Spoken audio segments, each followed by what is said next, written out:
Assalamualaikum warahmatullahi wabarakatuh. Salam sejahtera bagi kita semua. Om Swastiastu, Namo Buddhaya, Salam Kebajikan. Good afternoon, ladies and gentlemen. Excellency, Minister of Public Works and Housing, Republic of Indonesia, Dr. Basuki Hadi Mulyono. Respectable Director General of Water Resources, Ministry of Public Works and Housing, Mr. Bob Arthur Lombogia, Chairman of Network of Asian River Basin Organization, NARBO Secretariat, Dr. Imam Santoso, Chair Development Finance of IHRO, Pakistan Water Partnership, Dr. Nasir Gilani, Director for International Coordination and River Engineering, Water and Disaster Management Bureau, Ministry of Land, Infrastructure, Transport and Tourism, Mr. Kikuta Tomoya, Assistant Director, International Affairs Division, Management and Planning Department, Japan Water Agency, Dr. Keisuke Hatano, Secretary General of INBO, Mr. Eric Tardi, Director General International Affairs, Japan Water Agency, Mr. Takaki Kusakabe, Director of Irrigation and Lowland, Directorate General of Water Resources, Ministry of Public Works and Housing, Dr. Ismail Widadi, and all participants. Welcome to the NARBO third webinar. The main topic of today's webinar is water-related disaster management and water infrastructure development at the basin level to enhance water security. Today's webinar brings together academia, researchers, business, and practitioners who are responsible for delivering sustainable solutions on river basin management. Ladies and gentlemen, please allow me first to read the main agendas for today. The first agenda is opening remark and keynote speeches, and the second agenda are presentation, panel discussion, announcement, and closing remarks. Distinguished guest participants, ladies and gentlemen, we are now going to listen the opening remarks delivered by the Minister of Public Works and Housing, Republik Indonesia, Dr. Basuki Hadi Mulyono. But unfortunately, Dr. Basuki Hadi Mulyono cannot join today's webinar because he just having meeting with President of Indonesia. So ladies and gentlemen, Dr. Basuki's keynote speech will be delivered by Director General of Water Resources, Ministry of Public Works and Housing. Please welcome Mr. Bob Arthur Lombogia. Recording in progress. Terima kasih Mas Andro. Selamat sore. Good afternoon, ladies and gentlemen. Recording stopped. Before I deliver the opening remarks from Mr. Minister, on behalf of Mr. Minister, I would like to convey the apologies from Mr. Minister because he cannot join us today in this webinar. Mr. Minister sends his warmest regards to all participants, NARBO members, especially the distinguished speakers. Mr. Minister asked me to represent him to deliver the opening remarks. Okay, now I will read the opening remarks to all of us.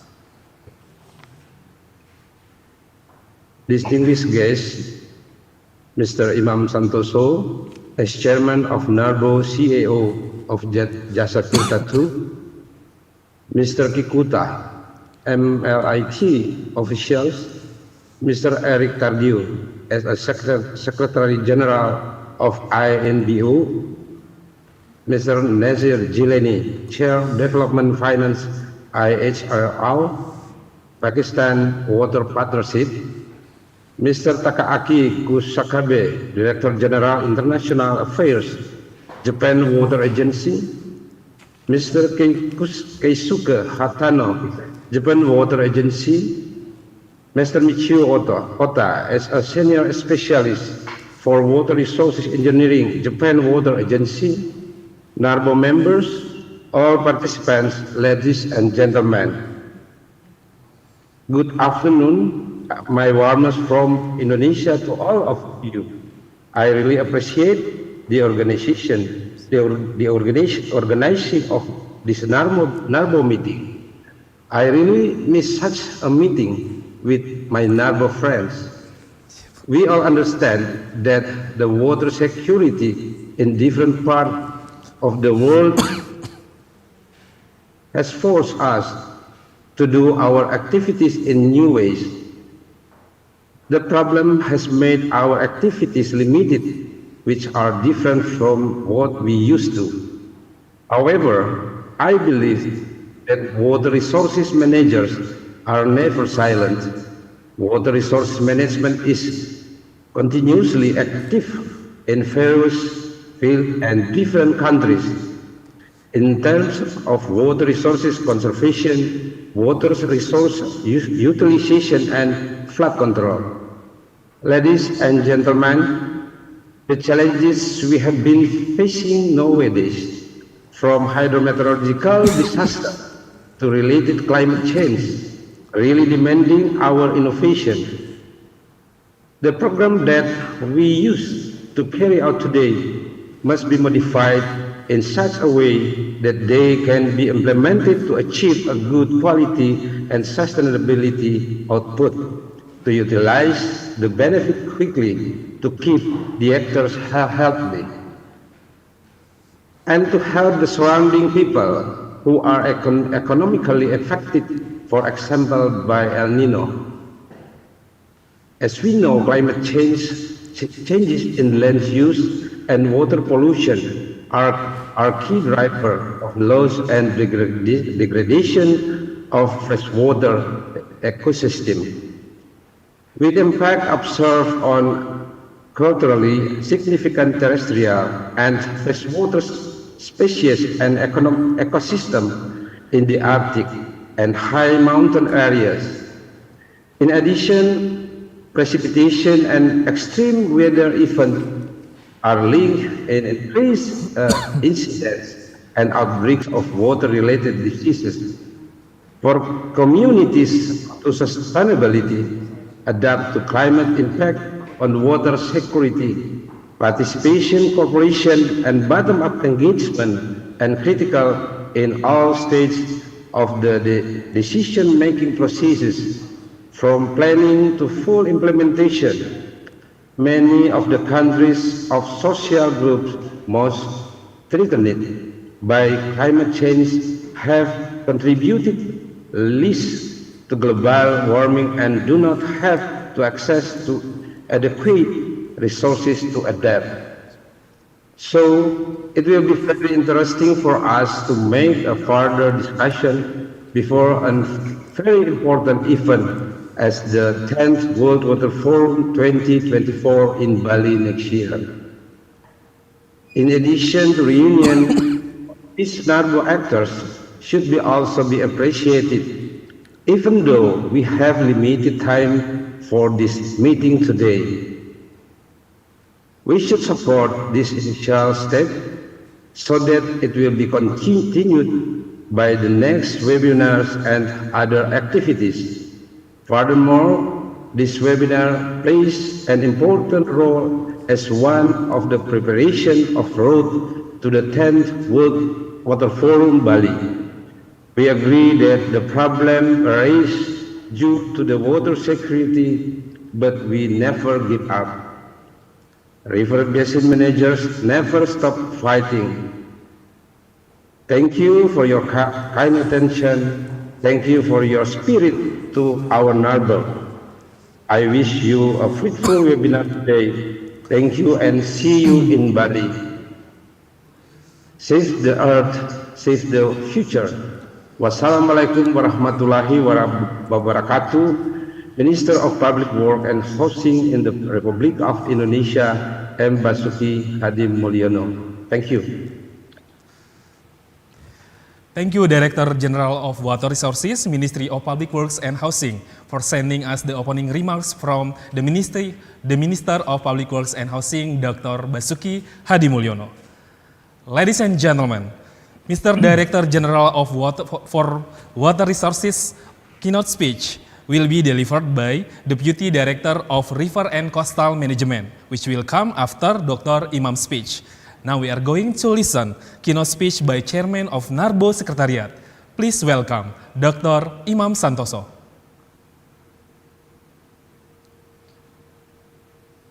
Assalamualaikum warahmatullahi wabarakatuh. Salam, Om Swastiastu, Namo Buddhaya, Salam Kebajikan. Honorable Mr. Bob Arthur Lombagia, Director General of Water Resources, which is have a presentation on behalf of Minister of Public Works and Housing, Republic of Indonesia. Dr. Leo Eliasta, Deputy Director of River and Coastal Management, Director General of Water Resources. Mr. Takaaki Kusakabe, Director General, International Affairs, Japan Water Agency.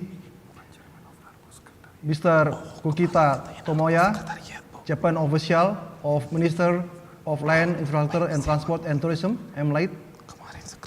Mr. Eric Tardieu, Secretary General of INBO. Dr. Nasser Gilani, Chair Development Finance from Pakistan Water Partnership. Mr. Keisuke Hartanto from Japan Water Agency. All committees and members of NARBOs, all participants, ladies and gentlemen. Good afternoon. First of all, it's a great honor for me to have the opportunity to welcome you again to this NARBO webinar. Through this webinar, I wish we can strengthen our relationship with the NARBO in order to manage water resources, increase our professionalism by experience sharing, and adopt the best implemented technologies. On this occasion, on behalf of NARBO, allow me to express my highest appreciation to the Indonesian Ministry of Public Works and Housing, Japan Water Agency, and active member of NARBO. With all your real support and contribution, we were able to host this webinar today as one of the activities that is in line with the 10th World Water Forum in Bali. NARBO will participate in this event as one of the collaborated activities with INBO.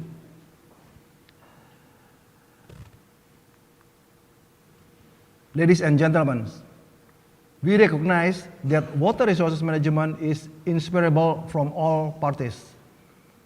For this reason, we carry out the principles of governance in all our program and activities. There are many countries in the world experiencing problems related with water, such as food shortage, poverty, and disease outbreaks. Therefore, this situation becomes more important concern that need to be addressed. In line with SDGs and Copenhagen 27, by year 2025, a third of the developing world population will face severe water shortage. Water scarcity throughout the country due to the fluctuation, availability, and demand, as well as worsening shortage. However, in many region, large amount of water flow out to the sea. But in many cases, flood water is not fully utilized and it can be a great deal of harm. Therefore, a suitable operation and maintenance and also development of water infrastructure are necessary.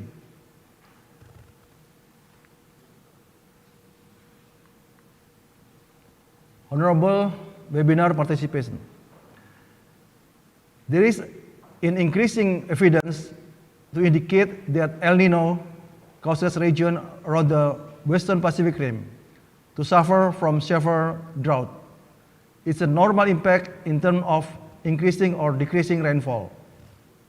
In India and Sri Lanka, it is responsible for dryness during the southwest monsoon, and this reduces rice yield.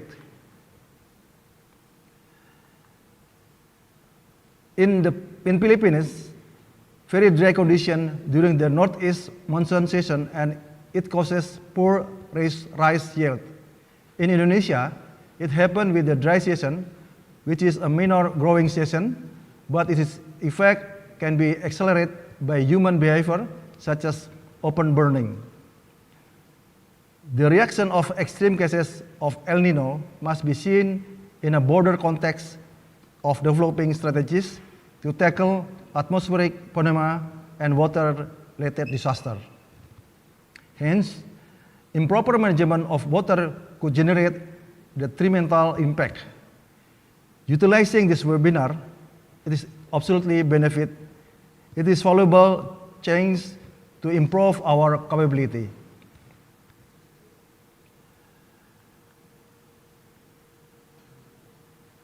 There is, however, the new paradigm in water resources infrastructure management need to be tackled the problems caused by the flood and the drought by adopting fewer structural measurements and placing more emphasis on ecological values. The paradigm water resources infrastructure management can be described as follows. A basic human needs must be satisfied. The second is basic ecosystem requirement for water must be fulfilled. The third, use of non-structural alternative to meet demands must be receive higher priority. The economic principles must be applied more frequently, and then the new supply system, when necessary, must be flexible and efficient. Lastly, then NGOs, individuals, independent research organizations, and all others affected stakeholders must be involved in water management. We understand that the current global situation is under pressure. This is accelerated by the increasing intensity of natural disaster, volcanic eruption, earthquakes, hydrometeorological disaster, and others. This condition certainly affect our performance. However, we remain consistent in managing water resources in a sustainable manner that pays attention to economic, social, and environment aspect, as well as increasing attention to the current condition of society.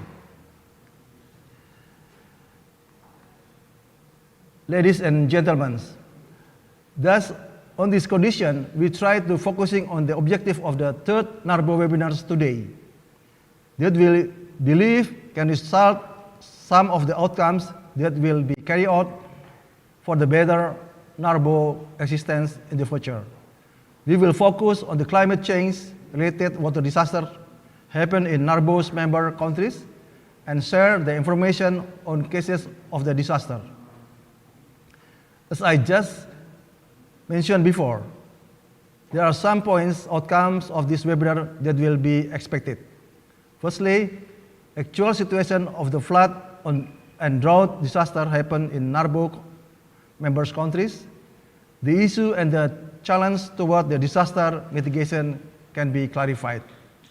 Secondly, it can be possible that NARBO members exchange views on the issues and they challenge each other, and as a result, grasp new understanding from the fresh perspective.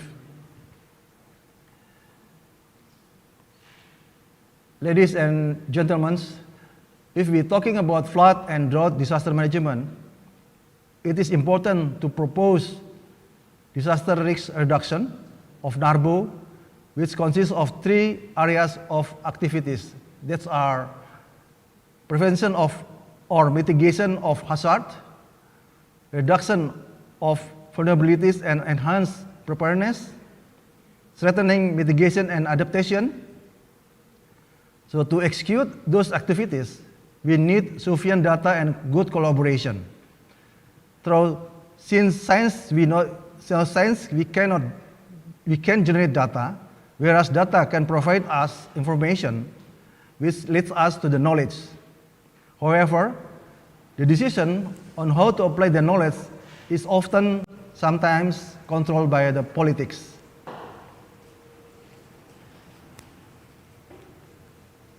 Therefore, we need to propose policy recommendation. The strategic framework for water-related disaster risk reduction management and enhanced resilience is needed. Strategic framework should leverage on key of core elements of engagement as follows. The first, policy and governance for water-related disaster risk management. The second is water-related disaster monitoring and early warning system. The third, vulnerability and mapping assessment of water-related disaster risk. The fourth is water-related disaster mitigation, preparedness, response, and adaptation. And then participatory and inclusive action and research. The final is capacity building in water-related disaster risk awareness and knowledge management. Ladies and gentlemen, finally, to conduct our program, we continuously improve cooperation with other parties, including NARBO members. For your information, for Basin Authority, member of NARBO will continue collaboration process with INBO to hold side event during the 10th World Water Forum in Bali. The output of this event could be a charter or any equal document which contain commitment between members of NARBO and INBO on river basin organization, the issues such as technical, governance, and financial. Hopefully, by maintaining our networks, NARBO will get stronger to bring better prosperity to the people. Ladies and gentlemen, I cannot wait to meet you all in 10th World Water Forum next year in Bali. Thank you very much. Wassalamualaikum warahmatullahi wabarakatuh. Thank you for the keynote speech, Dr. Imam Santoso, as Chairman of NARBO. Ladies and gentlemen, the second keynote speech will be delivered by Deputy Director of River and Coastal Management, Director General of Water Resources, Ministry of Public Works and Housing. Please welcome Dr. Leo Eliasta.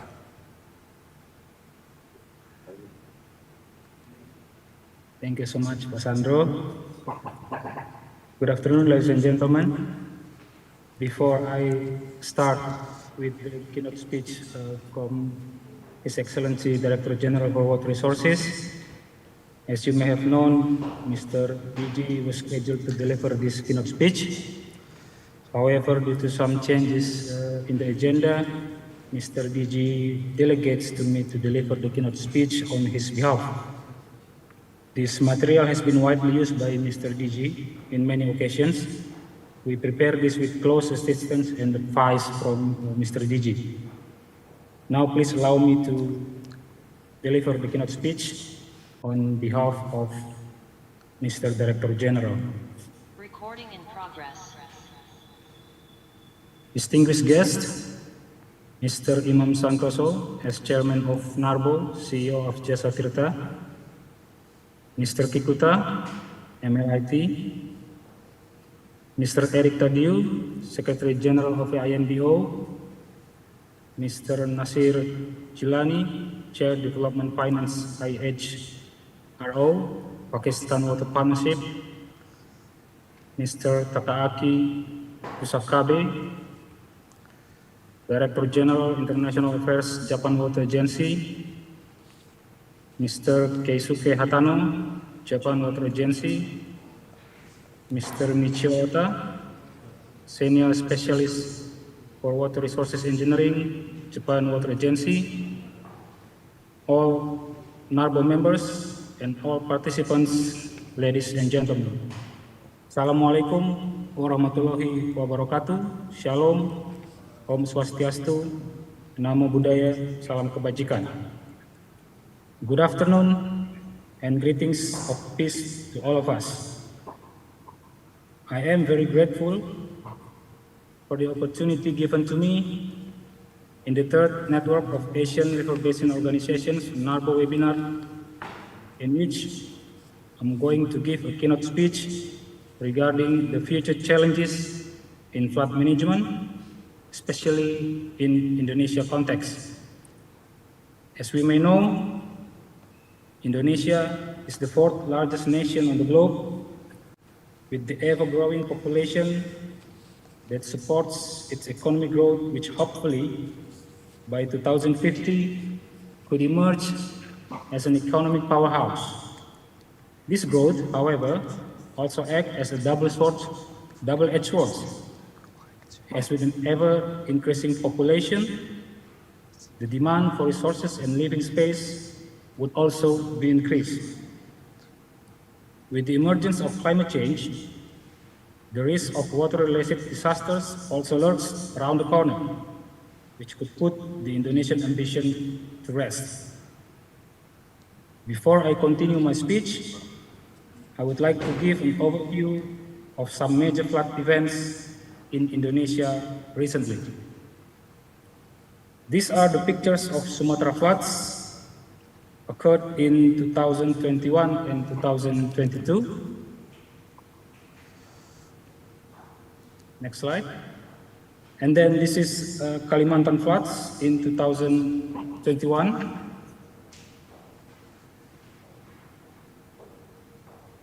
This is Java floods in 2021 and until 2023. This is during the tropical cyclone Seroja in Nusa Tenggara Archipelago in 2021. The next one are North Sulawesi floods in 2023. And lastly, the Papua floods in 2022. I was personally involved in the inspection, relief, and rehabilitation effort for all of these flood events when I was stationed as Director for River and Coast. Honorable guests, ladies and gentlemen, at the moment, Indonesia's population is 278 million people. According to Indonesia Statistics Agency, the growth rate of Indonesia for the last 3 years is 1.15% per year on average, or similar to 3 million people per year, which requires resources and living spaces. With such a huge growth of population, result in a massive natural resources exploitation, mainly for basic life needs and economic necessities. This situation will impact watershed balance and cause problems in water quantity, especially increase in surface runoff, water quality, and water continuity.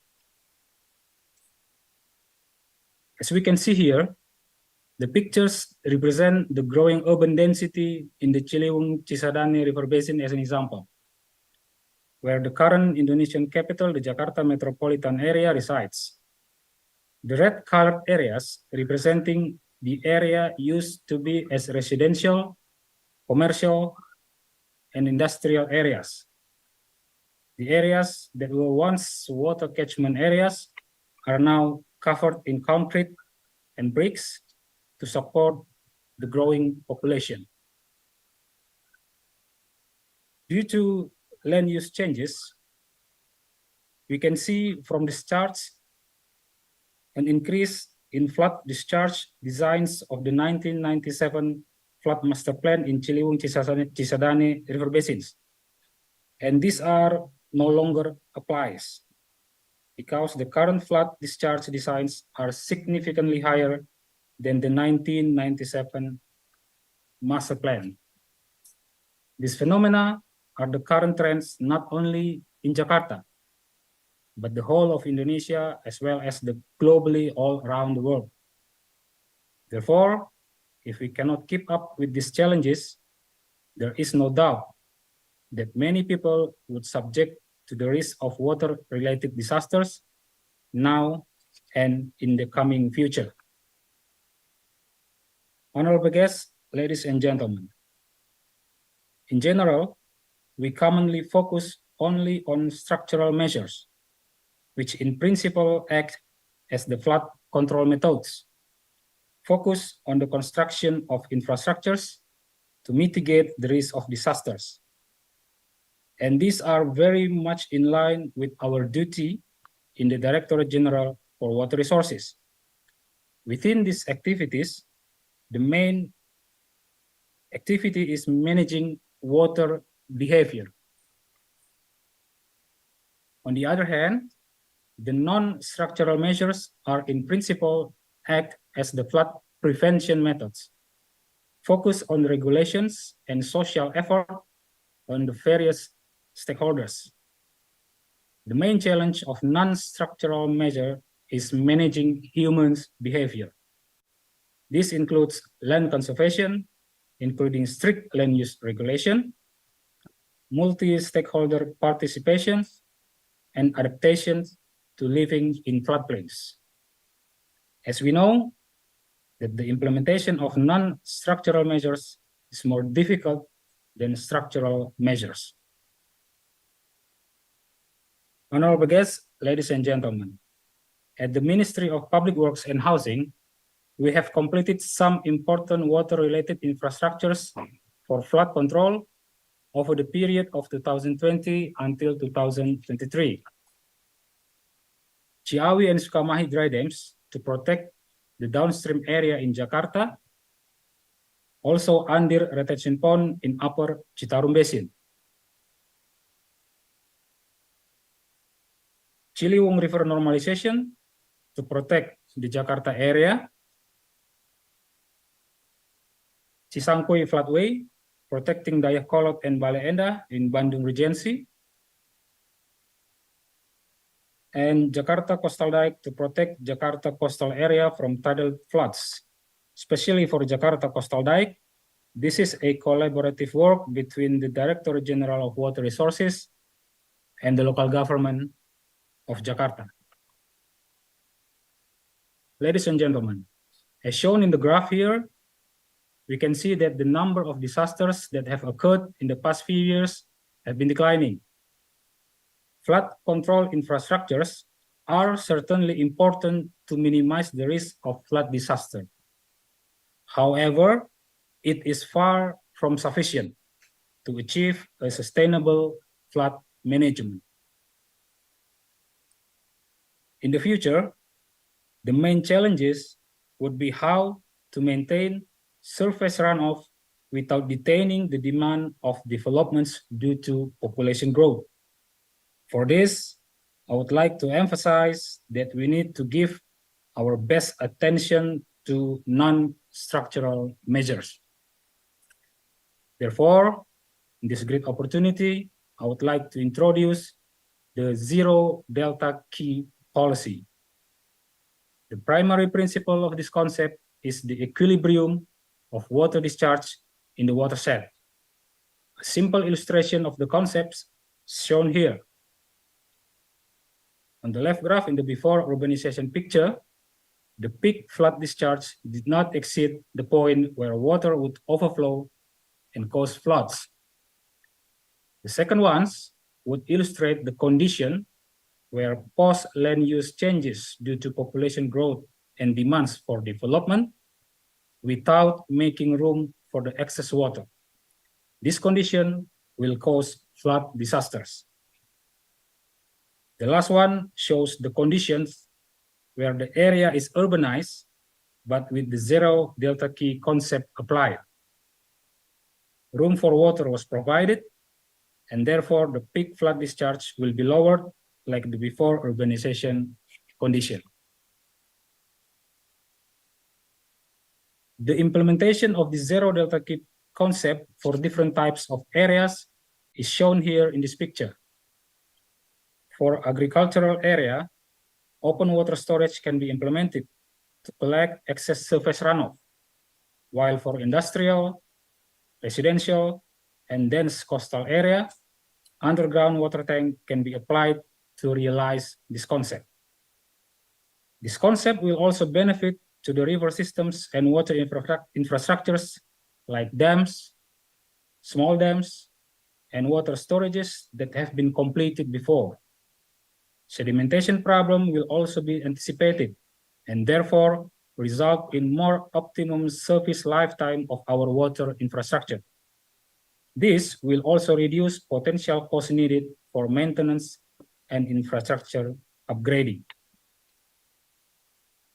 We implement this zero delta key policy in the development of the new capital city Nusantara and make it as one of the key performance indicators. We will provide at least 19 small reservoirs across the governmental core area, and we also include underground water tanks in the building design. The idea is not only to accommodate excess surface runoff for the future, but also as water storage for non-drinking purposes, giving benefits during dry season.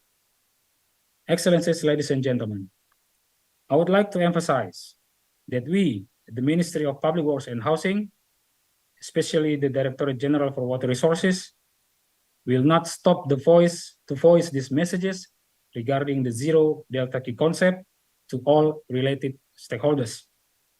The way to realize this is through regulation that must be applied to each watershed by the local government. Prior to any proposed land use permit, the land users must include water storage facilities in their plan as one of mandatory requirements. This is in line with government regulations. For land use is under local government authority, since the authority of Directorate General of Water Resources is only limited to the river channel and the surrounding riparian zones. Finally, we would like also to push this concept into a global initiative where we as mankind would be able to live in harmony with nature through flood management and drought mitigation so that we could prosper and leave our next generation a better world. Thank you so much for your kind attention. And ladies and gentlemen, please allow me to use another 1 minute, a message from Mr. Director General to remind all of us of the 10th World Water Forum in Bali on May 2024. I would like to warmly invite all NARBO members to attend and participate in this event. You can visit the official website of the organizer and register for the event as shown here in the screen. And you can also access the website, of course. We will gladly and warmly welcome you in Bali. Thank you very much, and we will see you in Bali. Thank you. I offer back to MC. Thank you, Dr. Leo Eliasta, for delivering the keynote speech of Director General of Water Resources. Distinguished guests, participants, ladies and gentlemen, before going to the next agenda, we would like to have a photo session first. To all participants, please turn the camera on. The documentation team will take photo for all participants because the participant already more than 500 participants, so there will be one more slide. The sign is, I will count from 3, 2, 1. Okay, be ready for all participants. The first slide. 3, 2, 1. Next slide. 3, 2, 1. Next slide. 3, 2, 1. Next slide. 3, 2, 1. Next participant. 3, 2, 1. Don't forget to smile, ladies and gentlemen. Next slide. 3, 2, 1. Next slide. 3, 2, 1. Another slide. 3, 2, 1. Next slide. 3, 2, 1. Another participant. 3, 2, 1. Next slide. 3, 2, 1. Next participant. 3, 2, 1. Next slide. 3, 2, 1. Last slide. 3, 2, 1. Thank you all participants. Ladies and gentlemen, now we have come to our main agenda, the presentation session. All presentation and panel discussion will be moderated by Dr. Ismail Widadi. Currently, Dr. Ismail Widadi is Director for Irrigation and Lowland, Directorate General of Water Resources, Ministry of Public Works and Housing.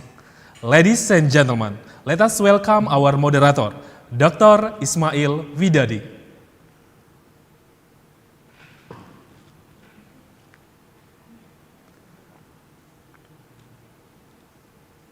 Thank you, Chandru. Good afternoon, everyone. It is great to see you again and to moderate NARBO's third webinar that will take approximately 2 hours. As we know that our webinar's topic is water-related disaster management and water infrastructure, structural and non-structural development at the basin level to enhance water security. In about 2 hours, we will have 2 panel sessions with 2 expert speakers. The first session is about measures taken for enhancing water security at river basin level. Let me explain this session briefly. First, we will pay attention to Dr. Nasir Jilani, Chair, Development Finance of International Human Rights Observer, IHRO, that will share the 2022 flood and its management approaches in Pakistan.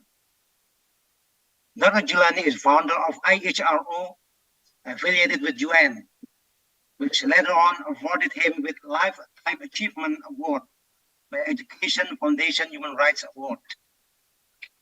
After Dr. Jilani, we will welcome Mr. Kikuta Tomoya, Director for International Coordination of River Engineering, Water and Disaster Management Bureau, Ministry of Land, Infrastructure, Transport and Tourism, MLIT.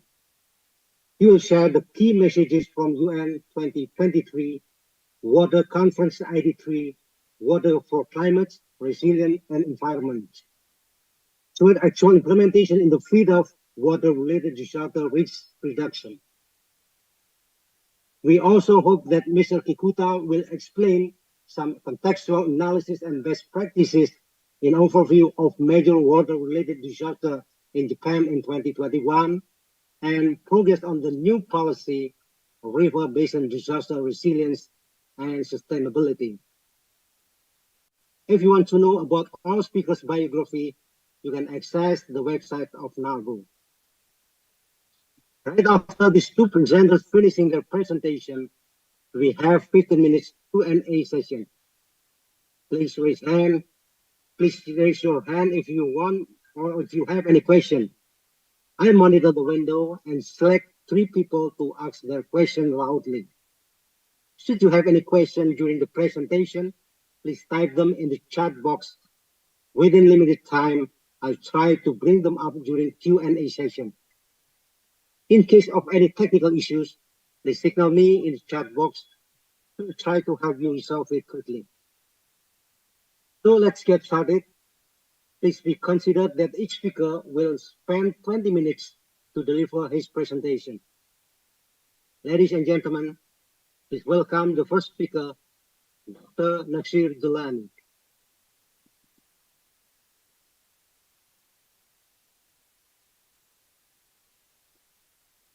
Dr. Nasir.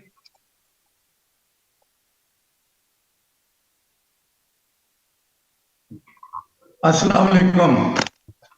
I welcome all the excellencies from the government of Indonesia, from Honorable Minister to the Director General, and all the elegant colleagues from Network of Asian River Basin Organization, and also the government of Japan, one of the major contributor in the system. I would like to submit that my humble submission is that we can do a lot about disaster risk reduction.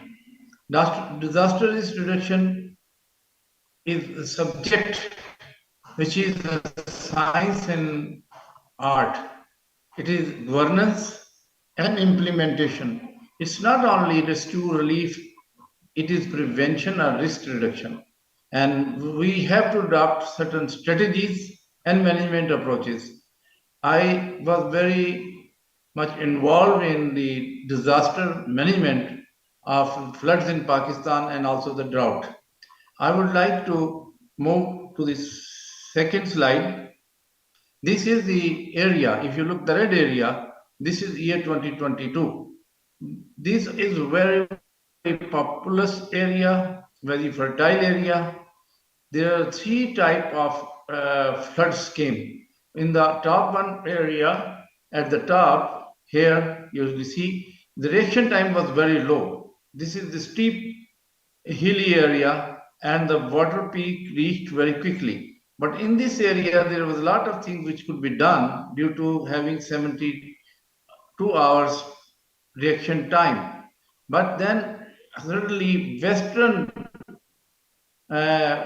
precipitation came in at this mountain Suleiman area that had very less time for reaction. So this area was hit. And this area was hit because there is a very, very low slope to the sea, so the water was not traveling. Next. This is one picture. This shows the trouble of the individuals. Next. And this is the magnitude. Whole, the cities, the villages, everything was underwater. Next, please. And if it's not that it came the last year, about 12 years earlier, flood 2010 was also a big disaster. Next, please. So I would like to move towards my subject now. What is the situation analysis? Situation analysis is this, that the huge loss is occurring. That is about thousands of people of life, infrastructure, and about $30 billion lost to the economy directly in the form of assets. But the economic activity loss is even more than that. If we go to the geographical information or the spread, so the whole of Pakistan is under impact. At the top of Pakistan, at the north, the glacier lakes outburst have become a common phenomenon due to climate change, which was not earlier in the history because the temperature rises very quickly. So the glaciers melt and the lakes burst, and there is less time to protect anybody once this starts. And coming to the down area, the small hills area are small mountains, not hills, but then the steep slopes. And this is in Suleiman range, in Hindu Kush range. And then again, the peak reached very quickly.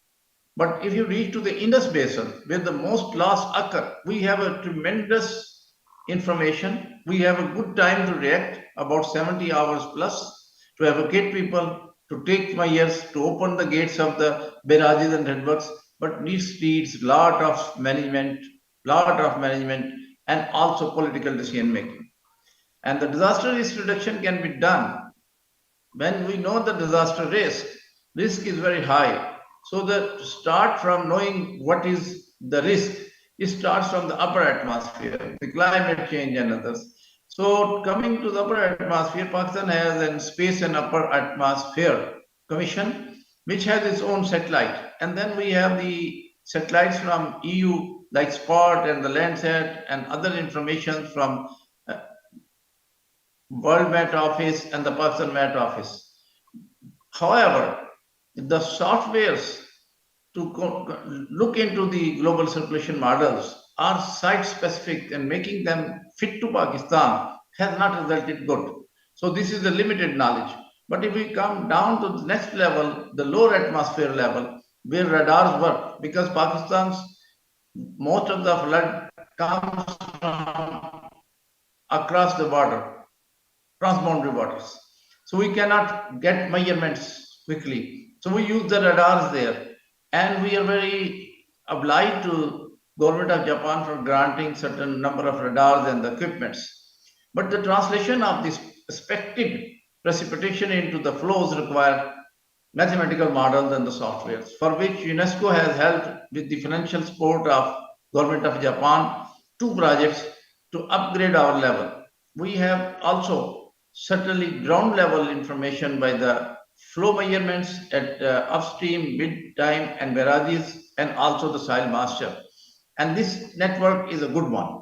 But then comes to the river planners and the settlements. River plans are uncontrolled, we call it kachibadi, which means illegal and unauthorized settlement of the people. And they live not in small number, they are in millions. Pakistan is big in number of people. So they live within that river beds. So it is very, very difficult to ask them to leave, and it becomes very much humanly disaster once the people get died due to not leaving their homes, and especially due to their livestock and their crafts and the homes, their whole asset is there. So how do we link with the early warning? We know it with them. Early warning will work in case that we go to glacier lakes area. So we have to understand that we have to give the path to the flow and no structures there. But in coming down to the steep slopes, any restriction and construction like bridges or other structures will cause a lot of problems. So we need a lot of enforcement, demolition of illegal structures there. But coming to the main indiscipline, it is actually SOPs which has two reservoirs we have to term the barrages. Tarbela, Mangla and Chashma provide storage of over 1 million acre feet, and they had multi-purpose dams and storages. And then we have to open the gates of the headworks, barrages in a manner that they do not create peak and we slow down one river's flow to and the others, because we have an advantage also, the multi-criteria reservoir operations. So outflow from the Tarbela and Mangla, the big reservoirs, we can stagger. And then we have to open all the gates of the barrages, but close someone, because to delay the flow speed at the peak point. Next, please. Next slide, please. Here comes, I think we have jumped to two slides.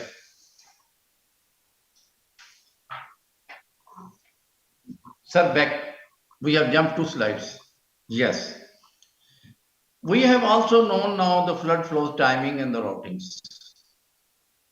And that help us to have the hydrographs and knowing the peak flows joining the rivers, because in Pakistan, Indus is the main river, but it has lot of tributary rivers like River Kawil, River Swat, and Jhelum, Chenab, Sutlej. And once they join this, the peaks, we have to smooth these peaks. And then the reaction time is increased by that time. And also this facilitate to not to break the marginal ones to save the barrages and the headworks and the canals. Coming to the communication pathways, lot of effort is required here, because this requires certainly a change in the human psychology and the thinking pattern. It's also enforcement and the governance, but more that how the people think, what is the priority in their life. And the emergency operations, who orders what, that still lacks. The command chain is there, but the command chain power, the change power of that is there, but political interventions and the fear and taking the responsibility is main obstacle. We have the televisions, we have the mobile phones, we have the radios, so reaching people in real time is absolutely very easy. But telling them the emergency has come is a difficult thing. And then in rescue, we have a lot of setups For example, we have 1122, we have district disaster management committees, we have provincial disaster management authorities, national disaster management authorities, and the deputy commissioner, which has a lot of power as an institution. But then we can always find the boards are there, but where? Who owns there, and how quickly they can be deployed?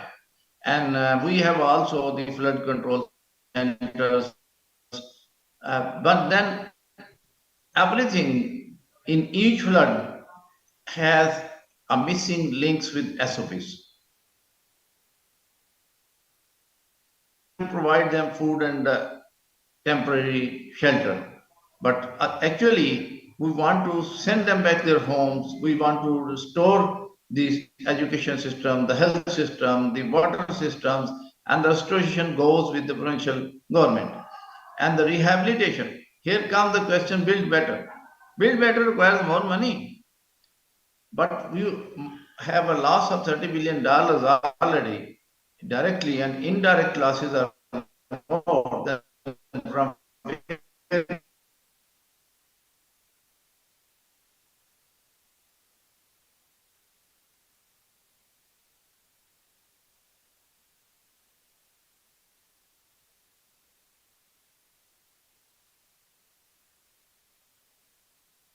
provincial government, the federal government. In this set up executive committee of National Economic Council, and also the National Economic Council and the Prime Minister and the Chief Ministers.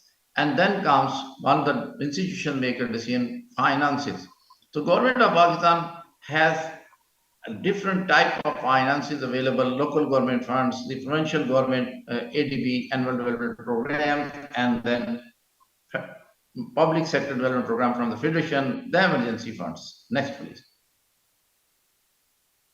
And here comes where focus is required. That what is our vision?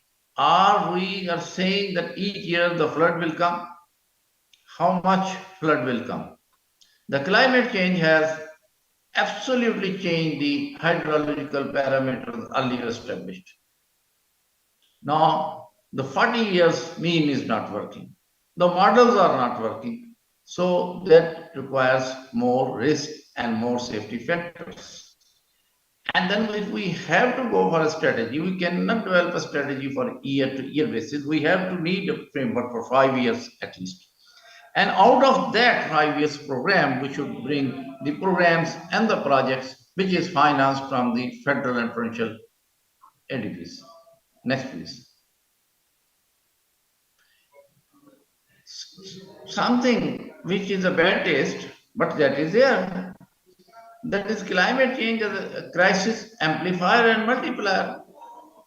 All the models are telling that more floods will come, more droughts will come, the intensity will be high, the spread will be more. But how much more? It is unknown. Next, please. And if you look Pakistan's issue, that we are not big contributors to the global emissions. Let's say 0.3% of the total world, but we are second highest in having the damages due to the climate change. Next. And if you go to the life and death, is in thousands, and the people are in stress are in millions, and the losses are in tens of billions of dollars. Next, please. Now comes to that, how we react to that once it has come. So we found into year 2022 that about 1.5 billion households lost the improved water supply because the flood destroyed the water supply systems also.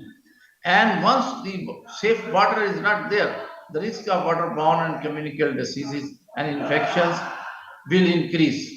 And the percentage of the population deprived to adequate sanitation is also an additional 1.2 million households because the sanitation system, the sewerages and all that was also destroyed. Next, please. And I leave this because this tells that how the strategy is to do what first and second. Next, please.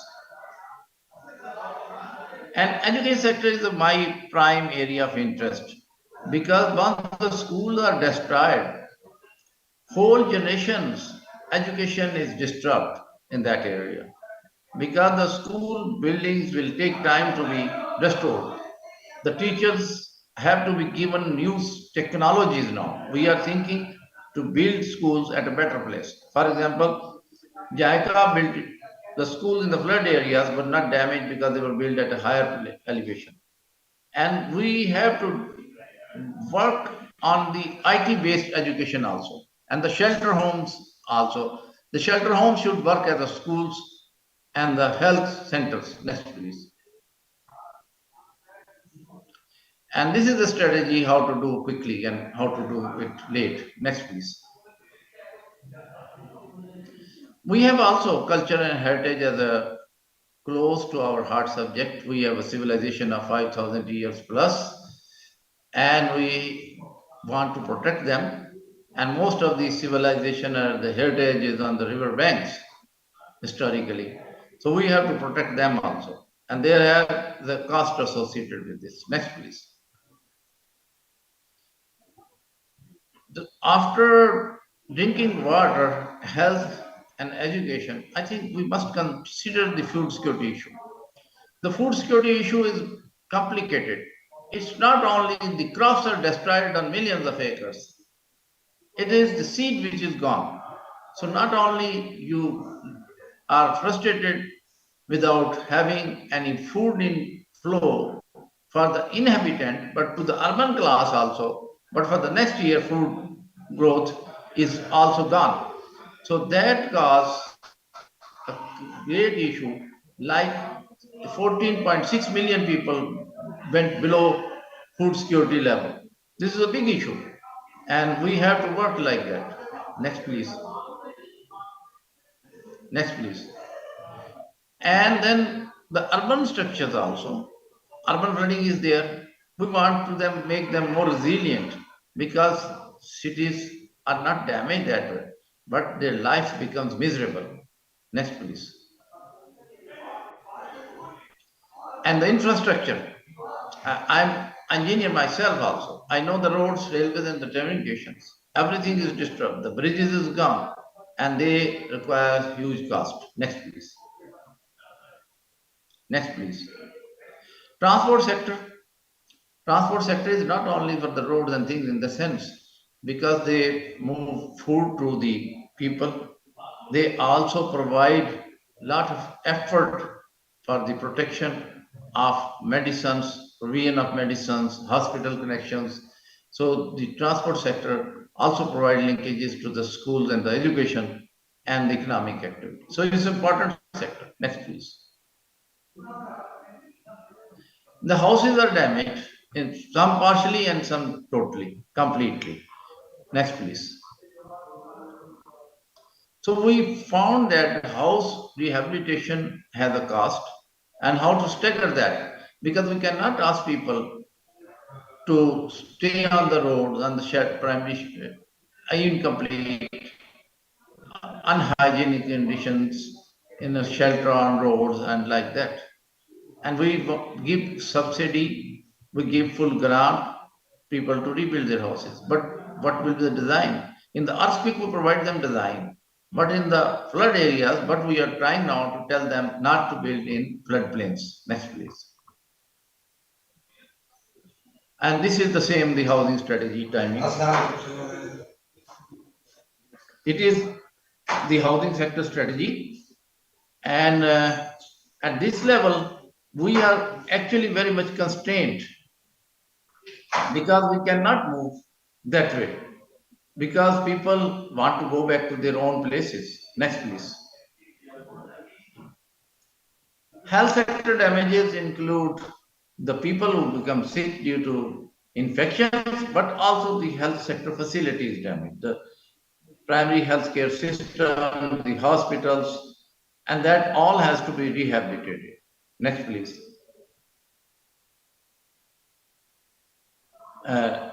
Next, please. We were trying to make rehabilitation sequencing. That what's first thing first and what can be done. Next, please.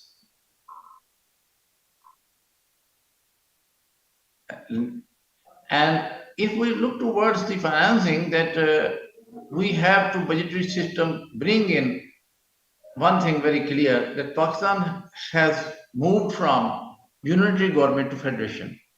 So federal government has given all its credit to the provinces and a very small amount left on the federal government budget. But then we have a commitment to SDGs. And SDGs has a lot of linkages with urban areas, the climate change, the food security, the water security. And then we have the development partners funding. And how to make them loop into one? That is the question. Next, please.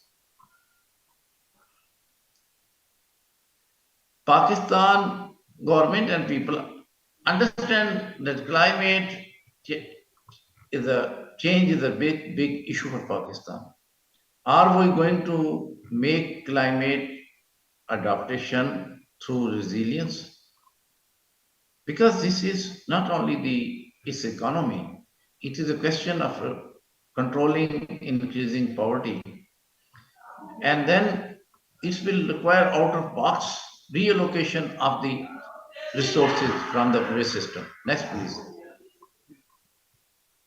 And this is a slide which shows the institutions, how we involve the highest, the Prime Minister and the Chief Ministers through Planning Commission, and then also the stakeholders at the community organization and NGOs. Next, please. And these are a number of institutions. I fear this slide is not very visible. Next, please. Next, please.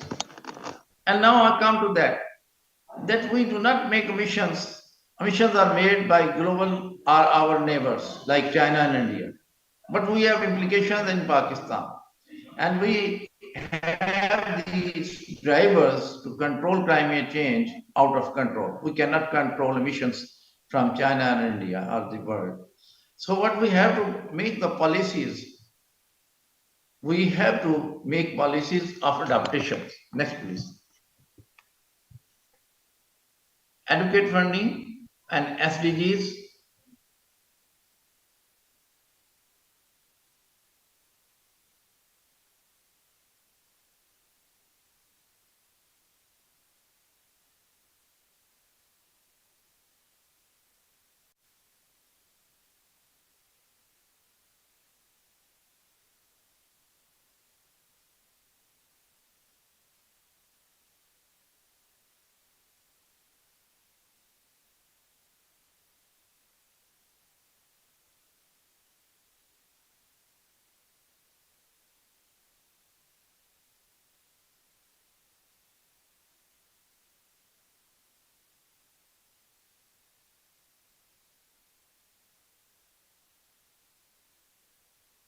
Mr. Nasir?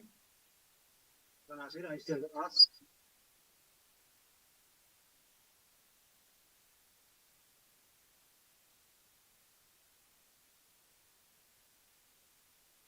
Ladies and gentlemen, I'm sorry that it was like we have problem with the connection. So without further ado, let's move to the second speaker, Mr. Dikuta.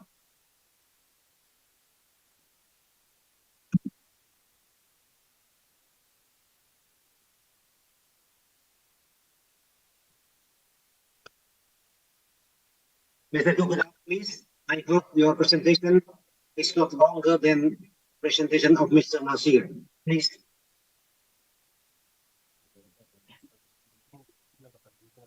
Hello, can you hear me?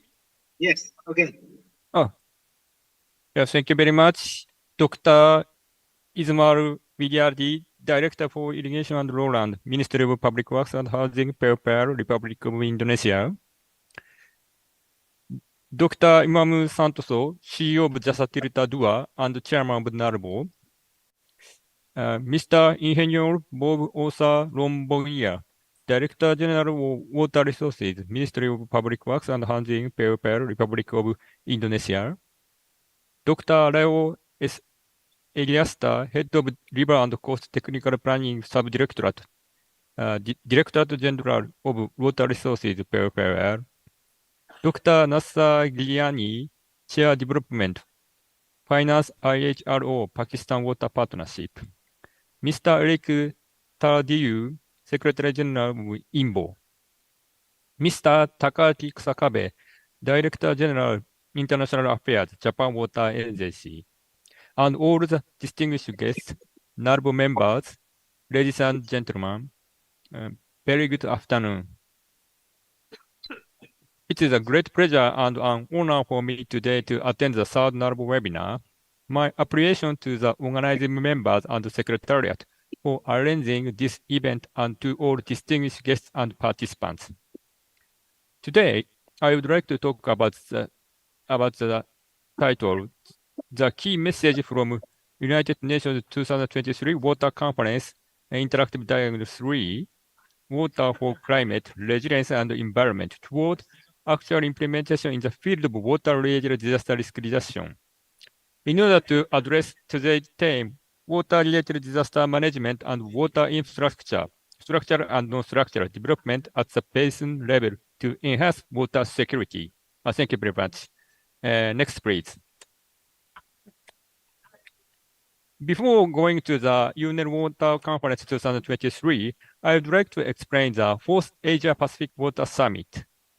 This Asia-Pacific Water Summit is held in the 2022 April, and from Indonesia, head of delegation is Minister Dr. Basuki attends this summit and gives a presentation and introduces the latest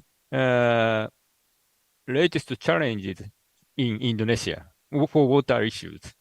Next, please. This slide shows the Japanese commitment to the fourth Asia-Pacific Water Summit. The name is the Kumamoto Initiative for Water.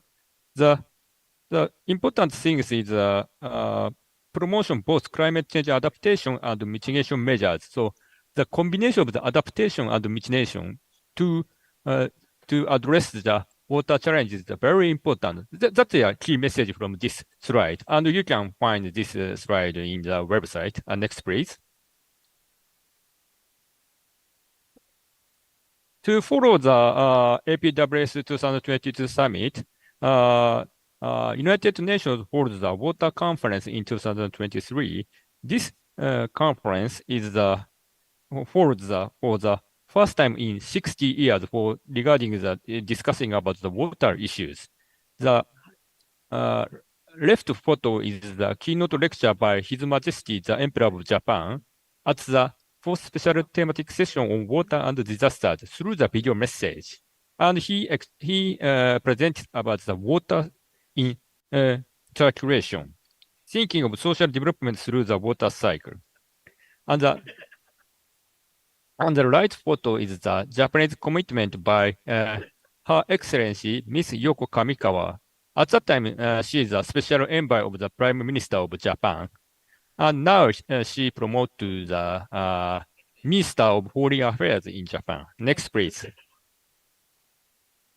In United Nations Water Conference 2023, His Excellency Miss Yoko Kamikawa has co-chaired Interactive Dialogue 3. The Interactive Dialogue 3 is discussing about the water for climate, resilience, and environment. So to see biodiversity, climate, resilience, and disaster risk reduction with Egypt Minister of the Harris William. Next, please. The key message from the co-chairs of IG3 is that we can see the four key messages. The first is the climate, changing climate, water scarcity, droughts, and the melting cyclosphere. The second is the resilience to water disasters, decreasing risks and conserving biodiversity.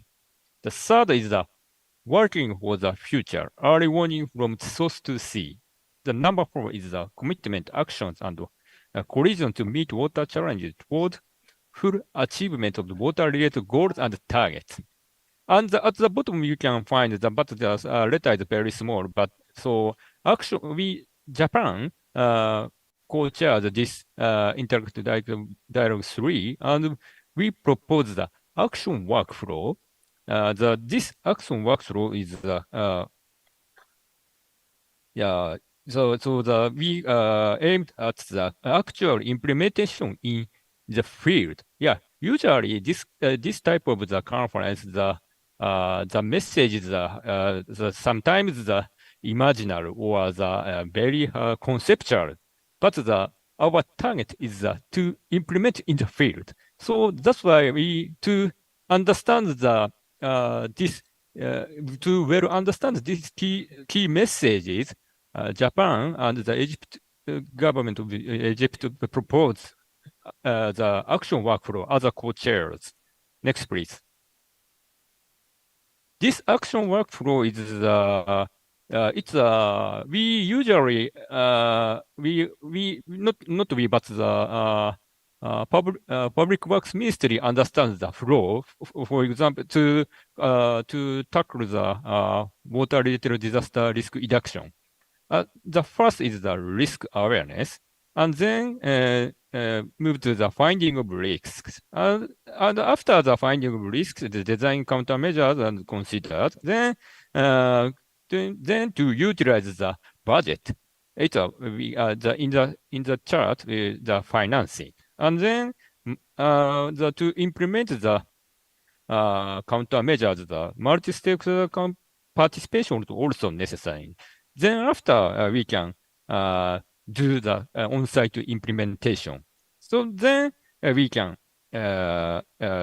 reach the goal of this to utilizing the solution.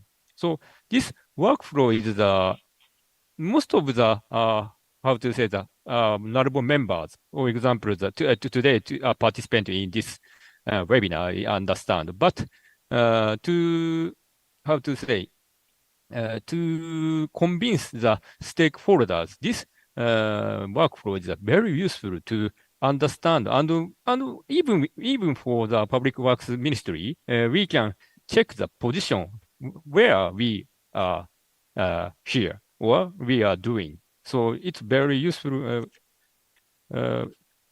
It's very useful action workflow we can propose. The next, please. Today, next, please. Today, I'd like to introduce about this action workflow by using this to introduce the examples about this the series of the workflow. The first is the finding of risks. The finding of risks. The finding of the risks is, for example, we can utilize the risk assessment such as risk mapping. So today I'd like to show the one example about the risk mapping. Next, please. This is the overview of flood risk mapping project in some countries. Japan, MLIT, starting to assist some countries to formulate the risk mapping. This right figure shows the example of risk mapping. This risk mapping shows not only the hazards, but the how to say that we show the frequency of the inundation. For example, this map shows the area of the inundation above floor level. In Japan, we set the 0.5 meters above. The light yellow color is the frequency is very low, but the violet color, dark violet color shows the high frequency of the flood inundation. And to making this flood risk map, we utilize the elevation data, land use data, precipitation data, and the other data we can mobilize these data. And not only the ground observation data, but also we also utilize the satellite observation data, and the best combination is necessary to consider and to formulate the appropriate flood risk map. Next, please. Second, I would like to explain the design of the countermeasures. Next, please. Inside the Kumamoto Initiative water, I emphasize the importance of the climate change adaptation measures and both climate change mitigation measures. The one example, the effective use of existing dam is the highly contribute to adaptation and mitigation measures. And to utilize the quality infrastructure by using the hybrid technology. So it means the effective use of existing dams is the both contribute to adaptation measures and mitigation measures. Mitigation measure is we can consider, for example, the increase the hydropower generation. Next, please. This is the example of the making full use of existing upstream dams. So this is we call the dam upgrading project under operation. And Japan, MLIT and Japan Water Agency supporting these formulation of the project. For example, together with the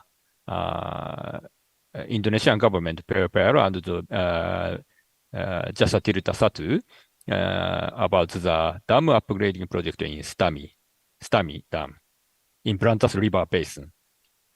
Next, please.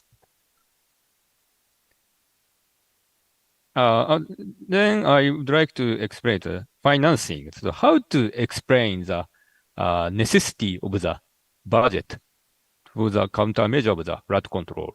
So it's very important issue. So next, please. This is a famous, how to say, the propaganda or the explanation about the $1 disaster risk reduction investment saves from 4 to 7 US dollars recovery cost. So it means that some institutes calculate that $1 spent on such proactive investment could save 4 to 7 US dollars, depending on the institution, on the cost of recovering from a disaster. So it means the pre-investment of the disaster is decrease the cost or future cost, it means. So today I would like to show the Japanese example about this calculation. Next, please. This is the actual calculation in Abukuma River Basin, and the left yellow graph shows it's how to say the calculation, and the right three bar is the actual damage cost.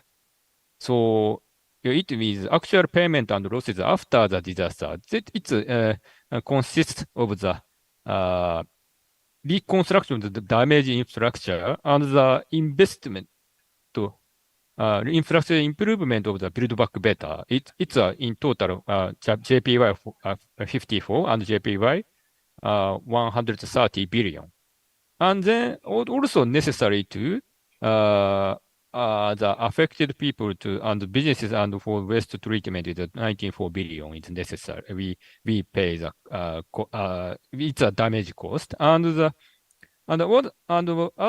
highest cost is the 554 billion for the other economic losses caused by the disasters. But if we pre-investment 130 billion before the disaster, in that case we can save the 702 billion in total. We can decrease or minimize. It's our calculation result. So it's around the four times or 5 times we could decrease the cost for the recovery cost of the disasters. Next, please. This is also our calculation. It's come from the flood disaster statistics in Japan. The above bar is the central government expenditure for the flood control project. It's JPY 1 trillion, 1.4 trillion, and also the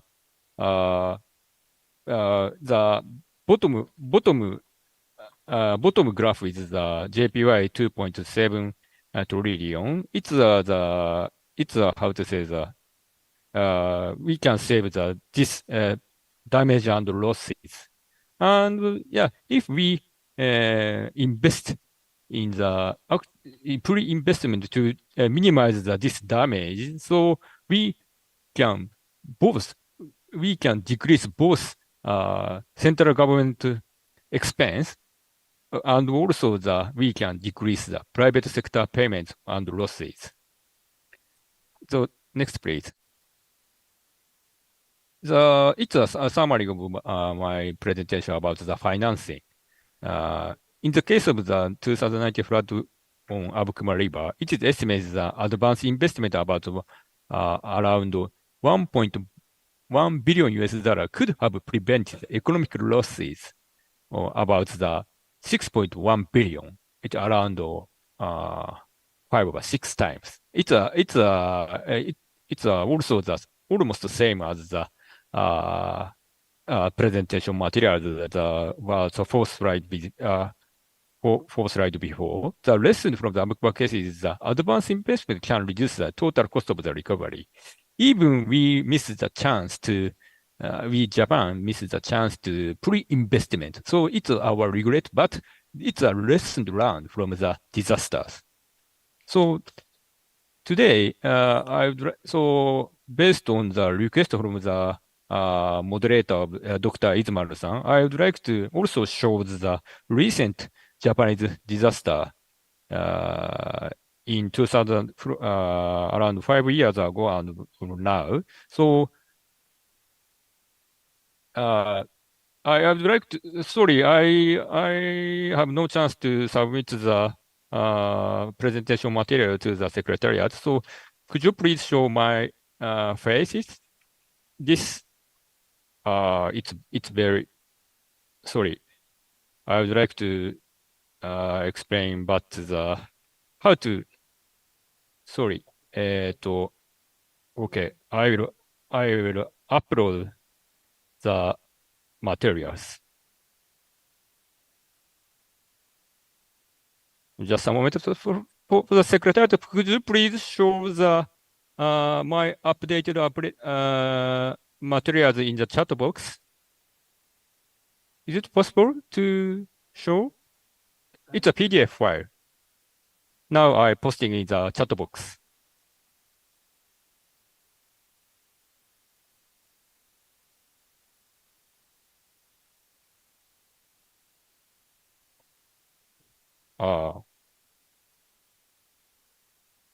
Impossible to change the slides? Okay. I would like to continue my slides. So could you please move to the 17 pages? Now 20. So please going back.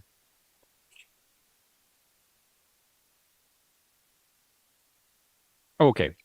So I would like to continue the original presentation. Sorry.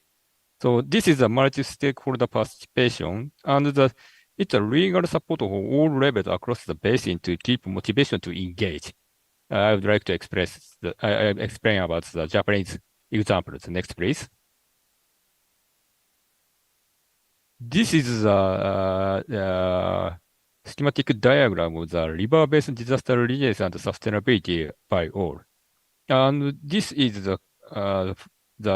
it's a legal framework in Japan. We established 3 years ago. Sorry, 3 years ago. This is a flood control with the cooperation of all stakeholders around basins. And we also upgrading the flood control plan.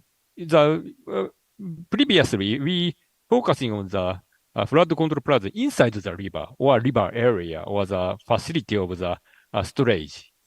But we expanded the plan to the consideration for the climate change impacts.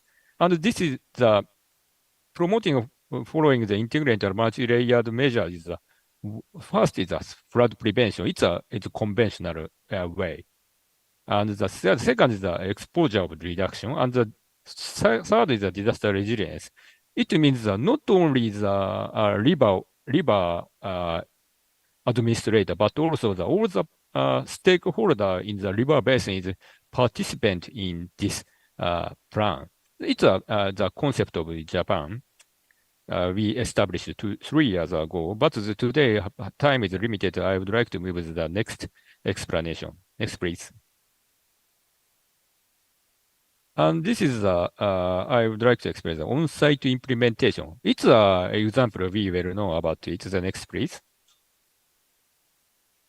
Now, this is the basic concept of flood control measures in Japan. In Japan, the concept of the flood control is to decrease the flood water level as much as possible. It's one very simple flood control measures. So the number 1 to number 4 is it's how to countermeasures to decrease the flood water level. It's a very important concept. And today I'd like to the expansion and river widening is we well understand the situation. And today I'd like to explain the number 3 and number 4. Next, please. The number 3 is a diversion channel. And in Japan, previously we in the ancient around 200 or 300 years ago, we construct the diversion channel to protect the central city downtown area. But now the asset is very accumulated inside the river basin, and we have no land to making the diversion channel. So that's why we utilize the underground channel. So Japan and JICA proposed the underground channel in the Jakarta area, and now we are under the discussion about the concept and the how to implement the or how to construct the underground channel in the Jakarta in the Dekai Jakarta area. Next, please. To considering the flood countermeasures, not only the one way, for example, the river widening, but also the combination is very important. So we also propose the storage. Storage is the on-site river, like that. It's a returning basin, and also the dam construction is very important. And now I understand the Indonesian government promoting these countermeasures as Dr. Leo explained previously today. Next, please. Finally, I would like to explain about the risk communication tool. It's the latest communication tool of the we call the Project Plateau. It's one latest explanation how to say the way or the method to understand the flood risk by the residents. So this is the explanation of the scheme of this project. And next, basically, this kind of this project is conducted by the Department of City in MLIT, and the focal point is basically the local government, but central government supports such kind of the project. That is the content the slide explained. The next, please. This is the inundation risk communication and project under the Project Plateau. The one example is the overlay with hazard building information in expected inundation zones. So the right photo shows the mapping of the extraction of the buildings that can be vertically evacuated. The gray buildings, it's a tall building or very, how to say, the strong building to the inundation flow or the energy of the water. So we can previously designate and visualize the which building is the useful for the evacuation to the it's a vertical for the vertical evacuation. The yellow is not the suitable, but the gray is the suitable like that. Next, please. And also, it's a 3D visualization of the time series inundation simulation. It's a inundation simulation by using the 3D mapping method. Next, please. And also, it's the one of the communication tools, the evacuation planning tools. Evacuation planning is in Japan, not only the local government, but also the individually they can designate the residents can designate the route. So normal evacuation route is in Japan. Normally the evacuation center is designates at the elementary school. And the normal evacuation route is very close, for example, 0.4 kilometers in the upper photos. But if the inundation starts, the route towards the evacuation center is how to say such kind of the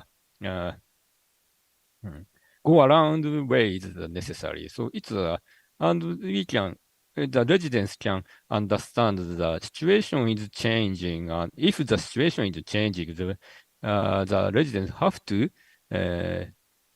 select another way to evacuate. That's all my presentation. Next, please. Ladies and gentlemen, I would like to close my presentation. I hope that today's NARBO third webinar is fully successful. Thank you very much to hear that. Thank you very much.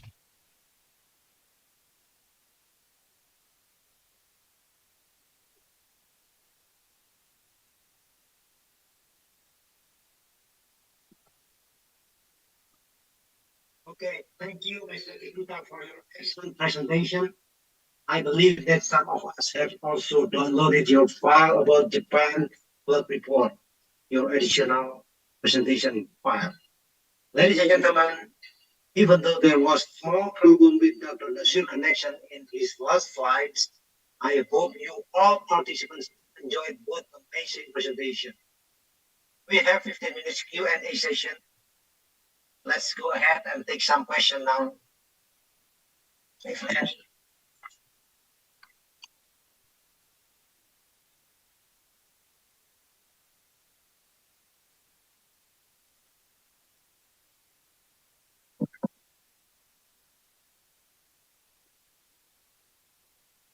Anyone posting question?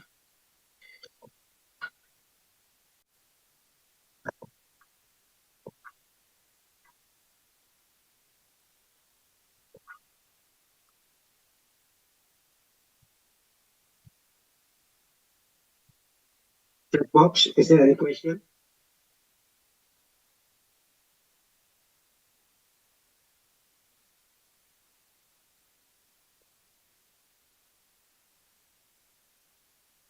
If not, we continue with the second panel session on the topic of measures must be taken to increase water security at the infrastructure level.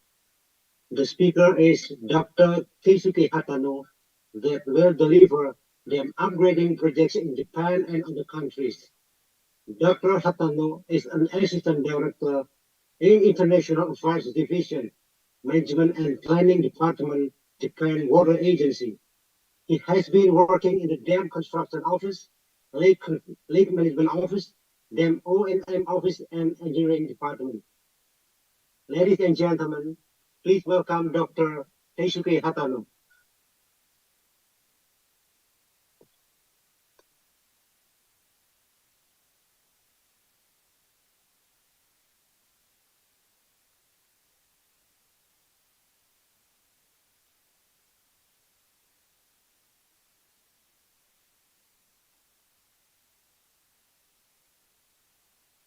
still unmute. Yes.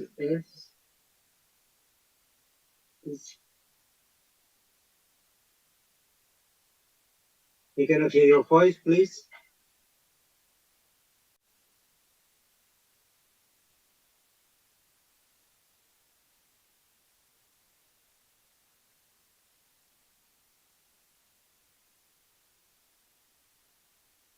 Can you hear me? Okay, yes. Oh.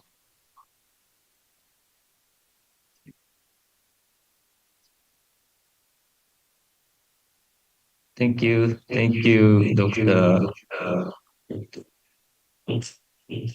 Imma. And Ismail. I'm Keisuke Hatano from Japan Water Agency. Today, I'd like to introduce some dam upgrading projects. Next, please. These are today's my agenda. Next, please.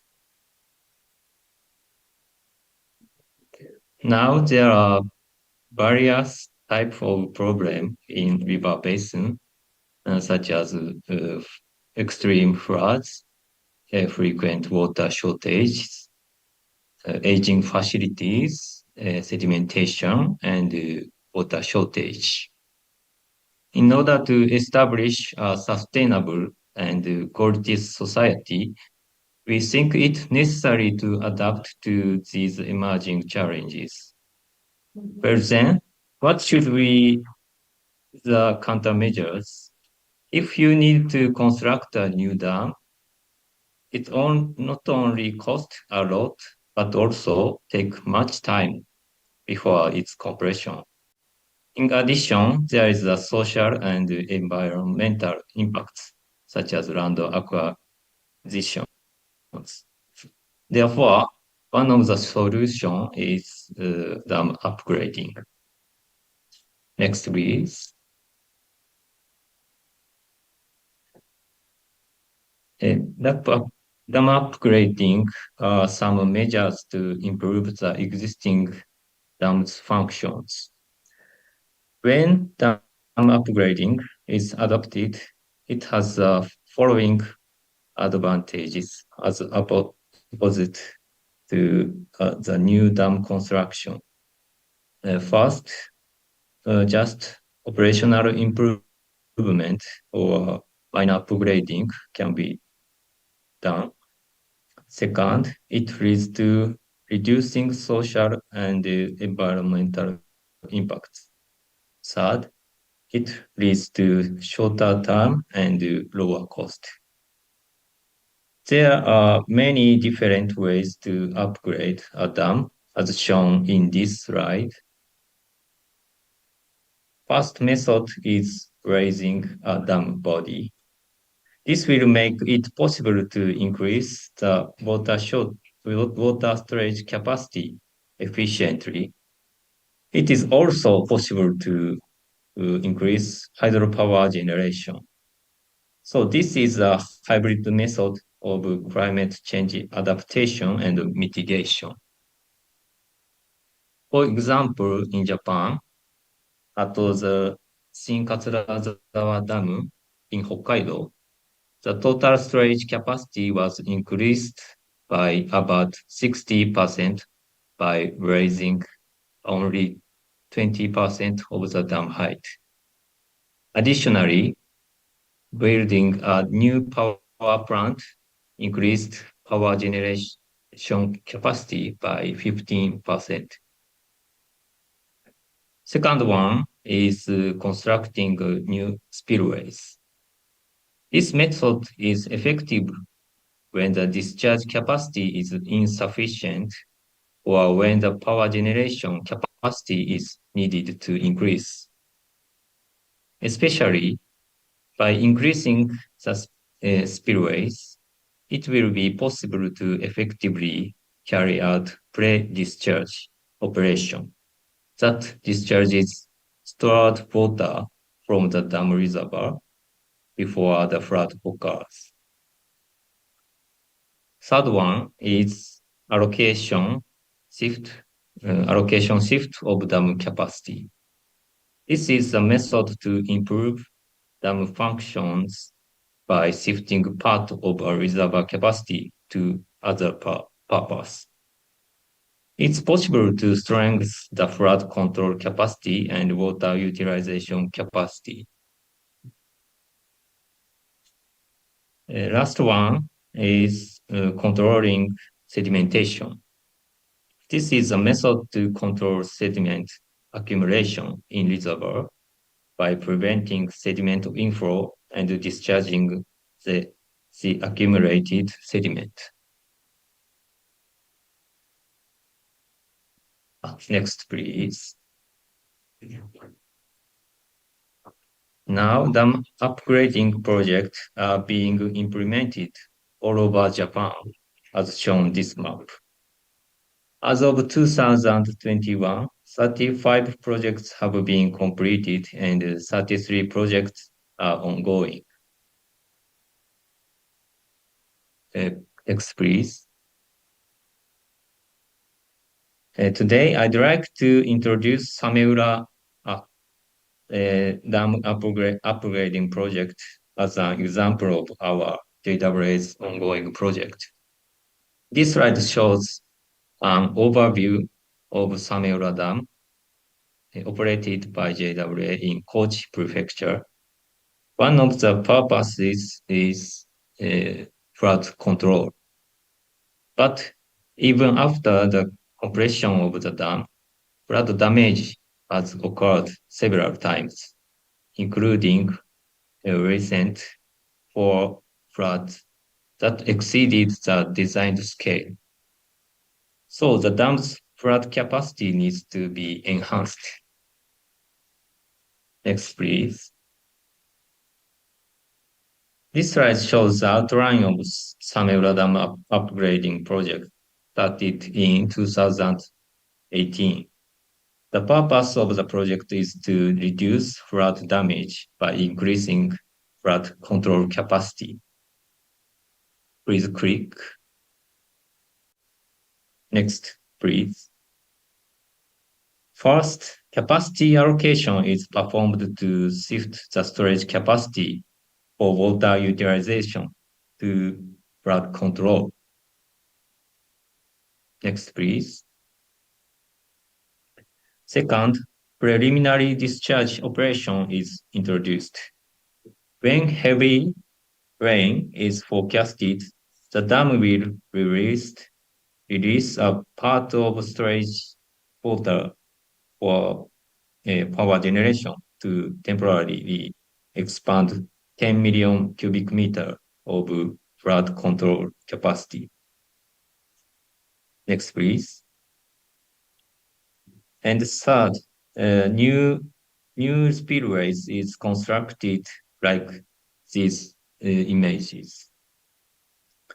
Since the water level is lower than before due to capacity relocation, it is necessary to install additional spillways at lower location in order to efficiently perform preliminary discharge operation before heavy rain.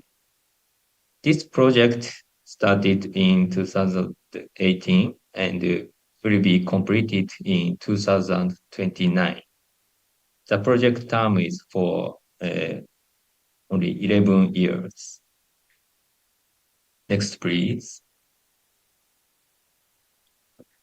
And next, I'd like to talk about the sedimentation issue in reservoirs, which is becoming an issue for many dams around the world. Various sedimentation control projects are ongoing in Japan as well. Today, I'd like to introduce an example of the project which Japan is now studying with the Indonesian government. One of the issues due to sedimentation is the reduction of water storage capacity, which may cause a negative impact on the future development of the basin. Another issue is water intake blockage, which occurs when sediment level reaches the water intake, stopping downstream water supply and power generation. In the dams of the upper Brantas River, which are the water source for Surabaya, have lost about 30% of their water storage capacity due to sedimentation. In Stami Dam, which has a half volume of the basin's total water storage capacity, when sedimentation continues to progress, the outlet at the bottom of the reservoir may be buried in about 10 to 20 years. Next, please. Therefore, countermeasures are urgently required to ensure the sustainable operation of Stamina. Based on the result of the bathymetric survey and dredging amount, the annual sediment inflow to the reservoir is calculated to be 3 million cubic meter per year. And we analyzed the sediment balance in the basin, and the results are illustrated in this figure. The Stamidam reservoir received 3.5 million cubic meter of sediment from the mainstream through the single dam, and 1.6 from other tributaries. 3 of the inflowing sediment is estimated to be deposited in the Stami Dam, and the remaining 2.1 will flow downstream. Therefore, the target amount of sedimentation control is 3 million cubic meter per year, and can be considered separately for the main river and the tributaries. In addition, it's also important to measure the particle size distribution of inflowing sediment in order to consider effective countermeasures. That means there are effective countermeasures for each particle size. For example, sabo dams and sediment trap dams allow fine sediment to pass through. So they are effective in trapping coarse sand and stones. Next, please. The sediment is just like water, so it flows from upstream through rivers and to the river mouths. So it is necessary to consider comprehensive sedimentation control measures in the entire basin. Next, please. Here is Stami Dam. Next, please. This area is the upper reaches of Stami Dam. Next, please. In this area, forestation, slope protection, construction of sabo dams need to be implemented to prevent sediment runoff. These measures covered a wide area, so it required a long-term commitment. Next, please. To prevent further sedimentation in Stami Dam, measures that can be effective in a short time need to be implemented at Stami Dam.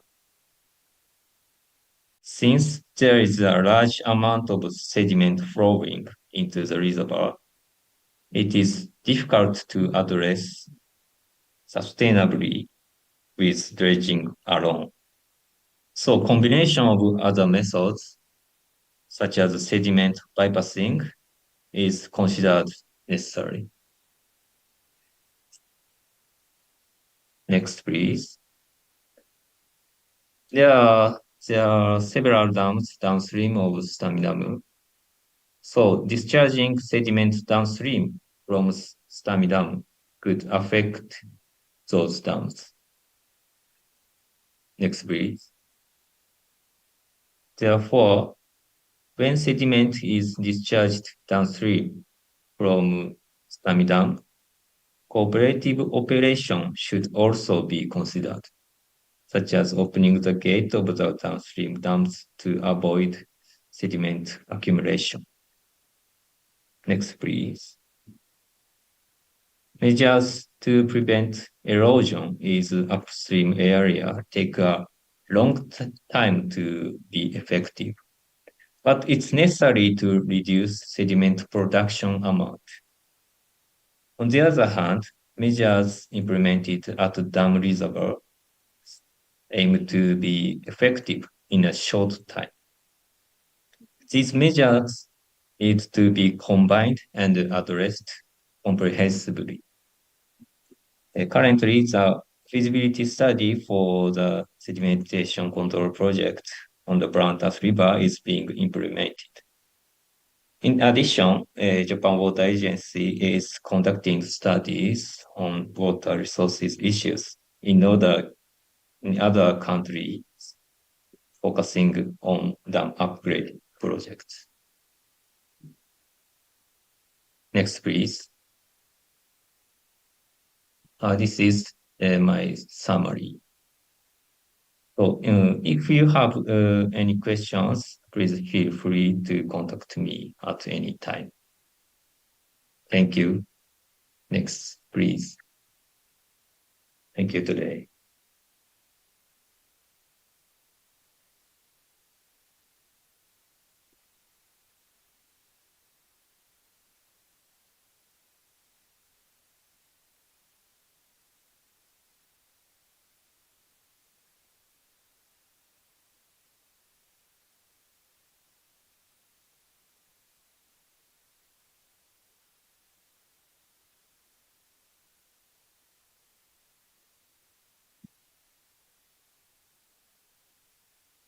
Sorry, I have to wait for the boost to unmute my sound. Thank you, Dr. Hatanu, for your excellent presentation with small number of slides, but full explanation for in each slide. Let's move to the last speaker of the panel session, that is Dr. Eric Tardieu, with his presentation about infrastructure sustainability assessment and river basin management plans. Dr. Eric Tardieu, since 2018, has been serving as Secretary General for the International Network of Basin Organization, NARBO. Then, since 2022, he has been serving as Secretary General for International Water Resources Association and Vice President of the World Water Council as well.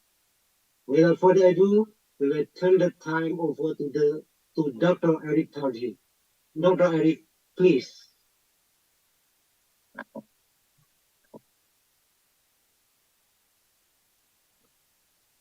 Thank you. Thank you very much, Dr. Ismail. Honorable Director Generals and Directors, Honorable Chairman of the NARBO, dear guests and dear colleagues, I'm very honored to be part of this NARBO third webinar. And I'm sure that on the road to the next World Water Forum in Indonesia next year, it will be also the opportunity for writing a new page of cooperation between INBO and NARBO. Next slide, please. Before I go to the preparation of the basin segment, as it is called, during the next World Water Forum, I would like to briefly remind you about INBO activities, and I would like to share a few very simple messages about IWRM and IWRM pillars that have to be mobilized also for disaster risks prevention and reduction and management. Next, please. INBO, as you know, is a global network. We will have our 30th anniversary next year in 2024. The Permanent Technical Secretariat is hosted by OYO and based in Paris. This is where I have my offices. And like NARBO, INBO has a rotating presidency. So currently, since 2019, the Kingdom of Morocco is chairing INBO. And so my president is the Moroccan minister in charge of water, His Excellency Mr. Nizar Baraka.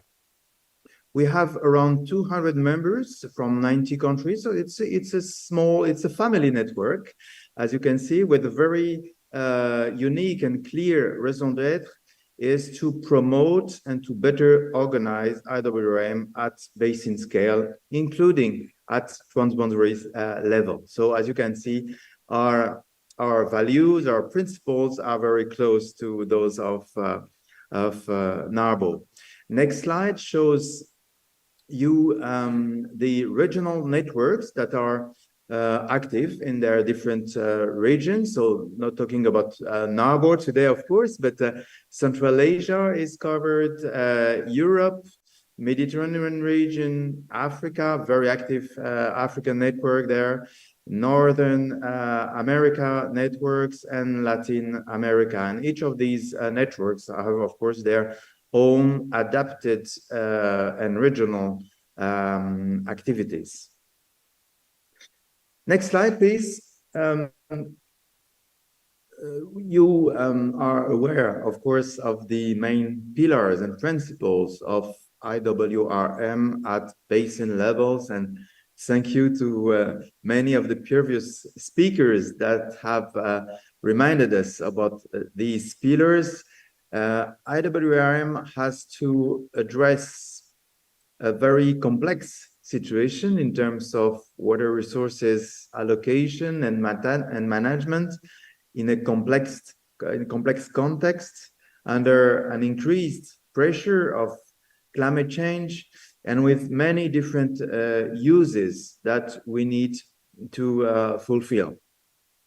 A lot of pillars can be mentioned, but I would like, because of the time constraints, to focus on four of them that you have here on my slide: water information systems, strategic planning, civil society and public participation, and governance. I will not address, of course, all these very large principles, but I would like to share a few principles, a few ideas, and please see these messages as food for thought in the preparation process of the forum next year in Bali. Next slide. We cannot manage what we don't know. Question mark, but we don't have a lot of time to debate on that today. But this very first step remains problematic, and some of the previous speakers, again, have illustrated it very well. In many countries and regions, this whole knowledge, data production, data sharing cycle is not sufficiently effective. And the next slide, please, will remind us about this chain of added values that are necessary not only for water resources management in current normal circumstances, but also especially during crisis, floods, or droughts episodes. So data production, sharing processes, data processing for decision-making processes, and data transformation, technical data transformation into really information that can be mobilized by the decision makers and by the people, the populations at large. This is a very important value chain and a very core topic of interest for INBO. You have here on the slide the handbook that we published in 2018, and this topic of data sharing remains a very core concern for basin level management. And the reason why is what is shown on the next slide, please, is that we have to address many different data producers, data areas, not only about water resources themselves, but also about users, about uses, about infrastructures. That is particularly important in the case of risk management. So very complex situation where monitoring networks and again, data sharing processes are really key concerns. I think this could be a very relevant topic to be again studied and shared and illustrated during the next World Water Forum. Next slide is to remind us that one of the tricky parts of these water information systems issue is that different levels of the production of data, but also of decision making. And some of the previous speakers also mentioned the different levels of responsibilities at the local level, at the national level, at the basin level, including at the transboundary basin level. So you all know this complex combination of data production levels and decision-making levels. And this is, of course, a very core topic to be addressed, not only in the better knowledge of the risks, but of course in a better management of the disaster episodes. Next slide.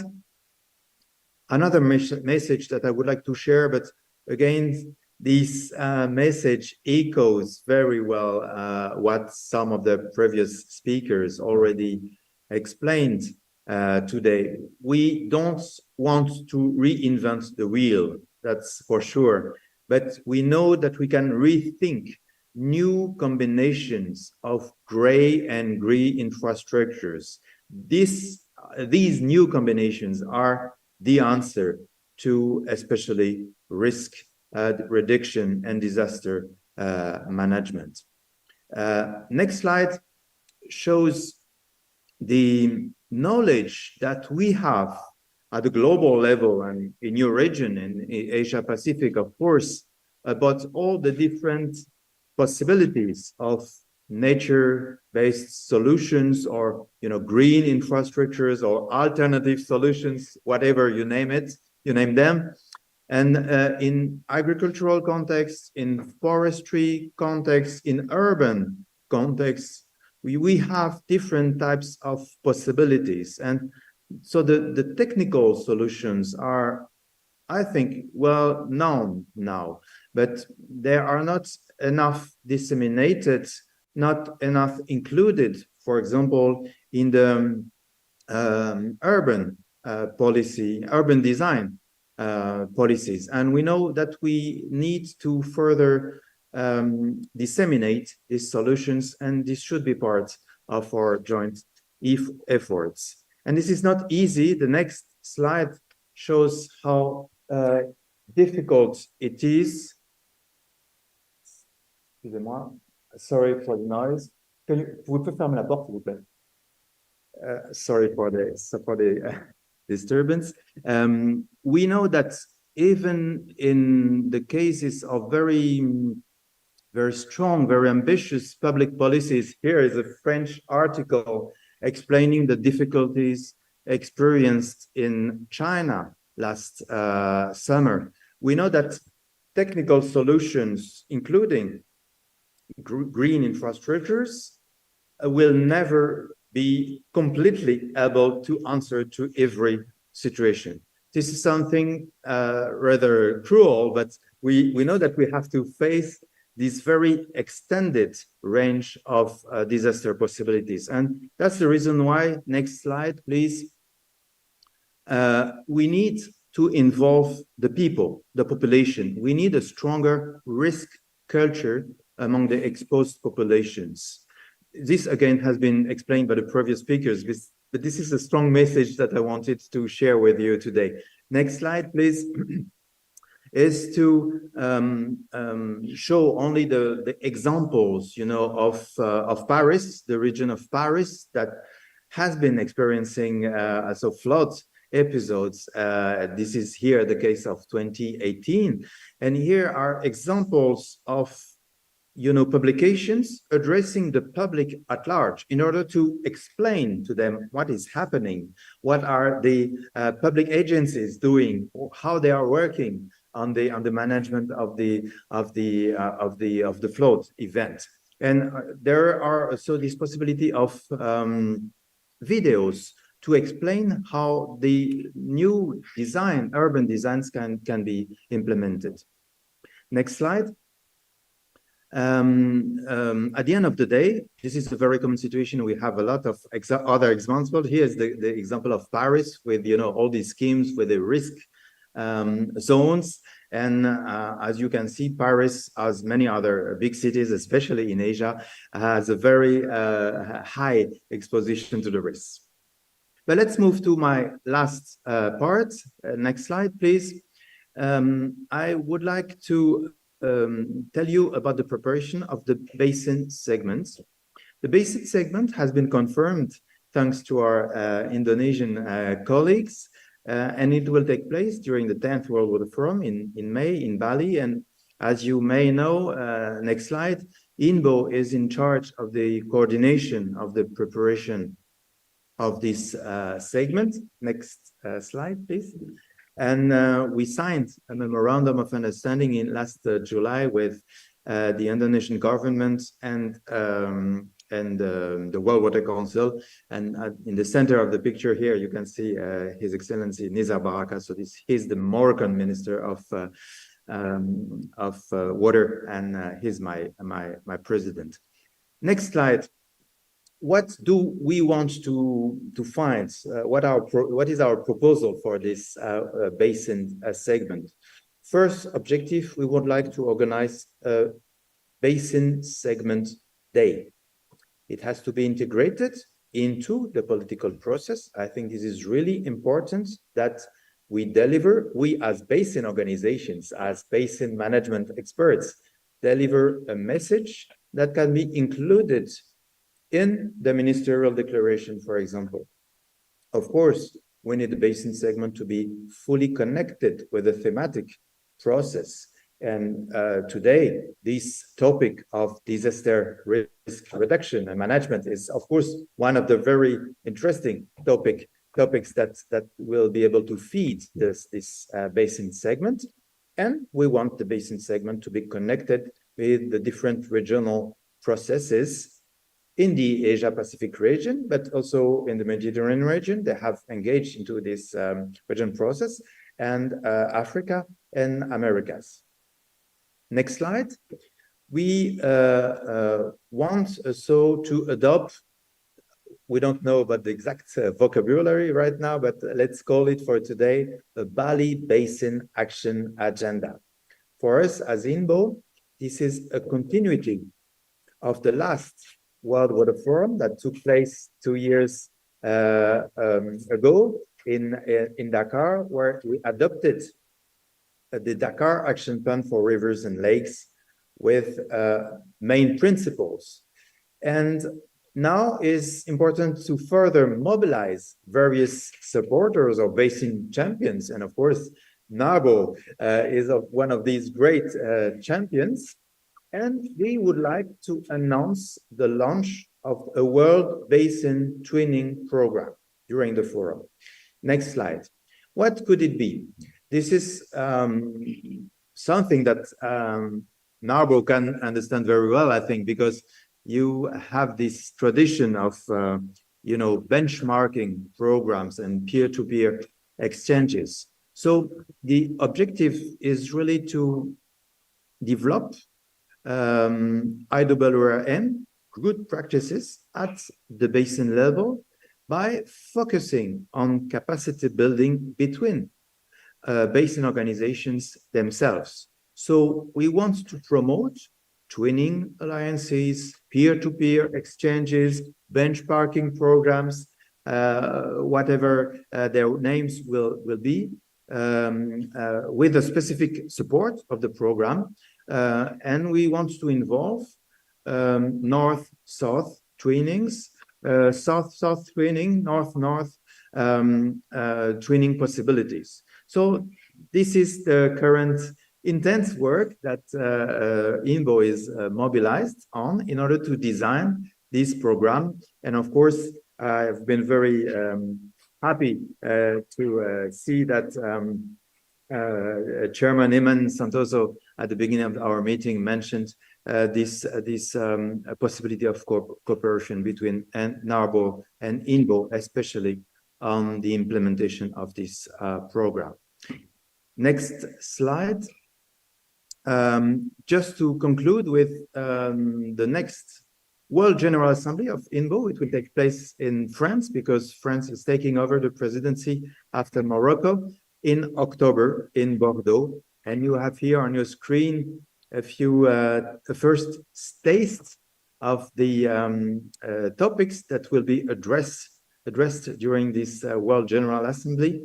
And of course, we would be very happy to have as many as possible the participation of colleagues from NARBO and from Asian countries and regions and basin organizations.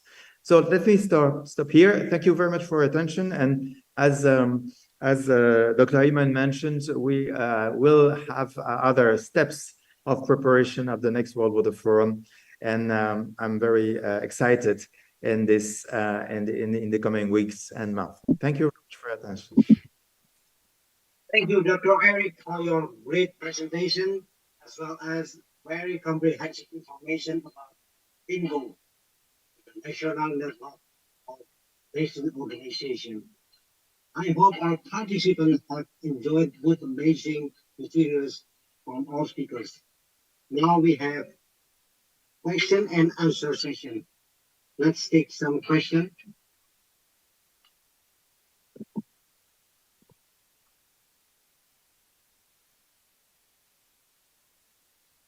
If you have any questions, please raise your hand. Okay. Dr. Ismail. Okay. Please, Mr. Chairman. Yes, Dr. Ismail. There is some question in the chat box. You can read them, I think. In the chat box, yeah, I read a lot of. Can you check it in the chat box? Yeah, some of them have been answered by Dr. Jilani and Dr. Habalo, and only one question has not been answered. The question to Mr. Kikuta. Let me read it. Mr. Kikuta, there's one question for you. What methods are used in Japan to evacuate people during disaster within a short period? Mr. Kikuta, please stay with us. Host, please, Mr. Kikuta. Hello? Okay, there is one question for you. Let me simplify the question. What methods are used in Japan to evacuate people during disaster within a short period? Sorry. Now I'm searching the question to me. So sorry.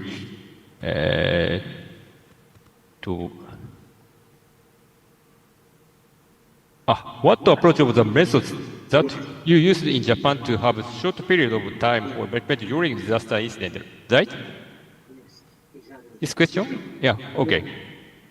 So in Japan, we have the two ways for the contribute to the early evacuation.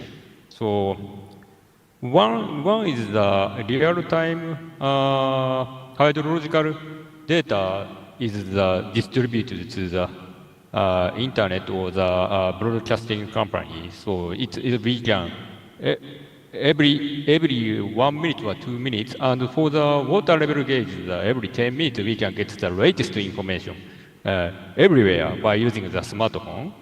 And also for the evacuation, the local government issues the evacuation declare to force to the evacuation.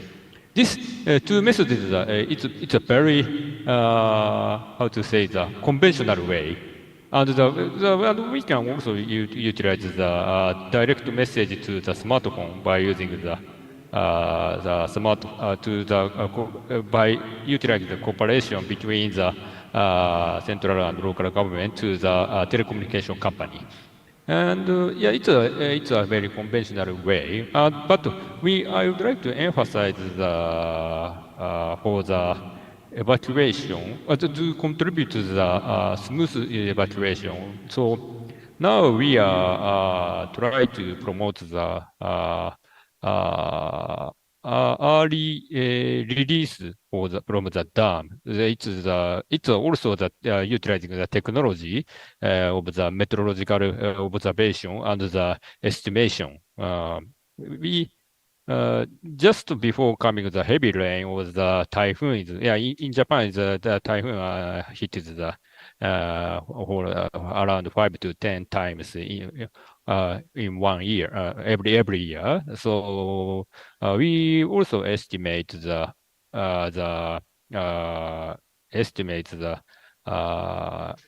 inflow to the dam, and so before the heavy rain coming, the dam is pre-released to decrease the water level of the dam and secure the enough capacity of the dam reservoir.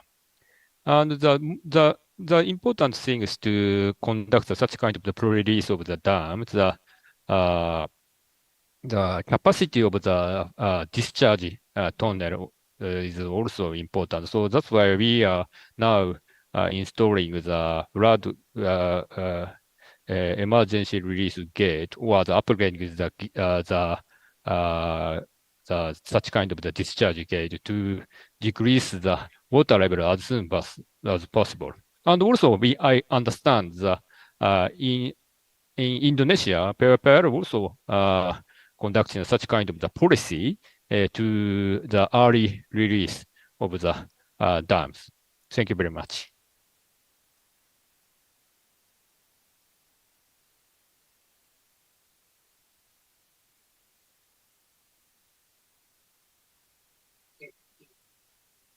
Hello? Is there any other question? As I said in the beginning of the webinar, we keep monitoring the chat box. So everyone has question, please write down on the chat box. I monitor them, and I will read it during the Q&A session. But it looks like that all speakers has answered. Yeah? All speakers have answered all the questions that written on the chat box.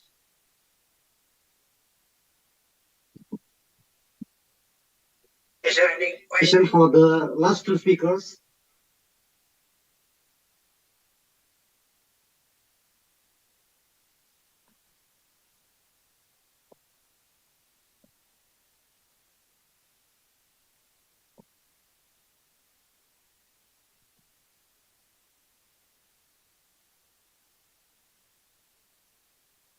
Okay, if there is no other question, I hope we have covered all the selected questions.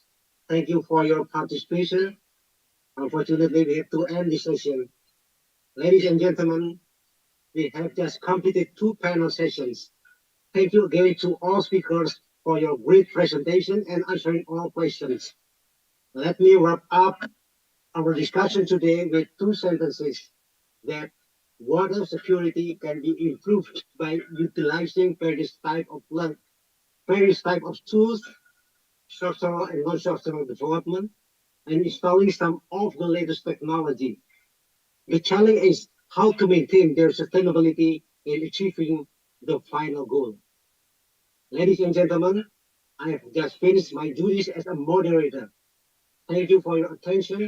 So now it's time to give Sandro another turn. Sandro, please. Thank you all speakers and moderator Dr. Ismail Widadi for bringing us to a very productive session today. Ladies and gentlemen, now we are going to listen to the announcement by NARBO Secretariat. Please welcome Mr. Michio Ota. Thank you. Thank you so much. My name is Michio Ota, NARBO Secretariat. I'd like to talk about NARBO activities toward 10th World Water Forum next year. Could you show my presentation? Okay, thank you so much. And NARBO was established in February 2004, and since then, natural and social circumstances surrounding NARBO changed a lot since then. And so, as you know, 10th World Water Forum will be held on May next year. Taking this opportunity, I'd like to kindly request you to discuss what NARBO should do now for the next decade. Please, next slide, please. And now, NARBO Secretariat is formulating a one-year program to hold meeting to discuss NARBO member organizations' issues and challenges. Here, issues are gaps between ideal situation and real actual ones, and the challenges action to bridge the gaps for the next decade, focusing on strengthening water security. Many people think water security is now being deteriorated mainly due to climate change. Next, please. This figure shows number of disasters by continent, and the top 11 countries in 2022. Asia is a disaster-prone area where NARBO organization countries exist. Indonesia, Philippines, Vietnam, Thailand, etc. There are many countries suffered from disasters. Please, next. Please, next. This table is number of deaths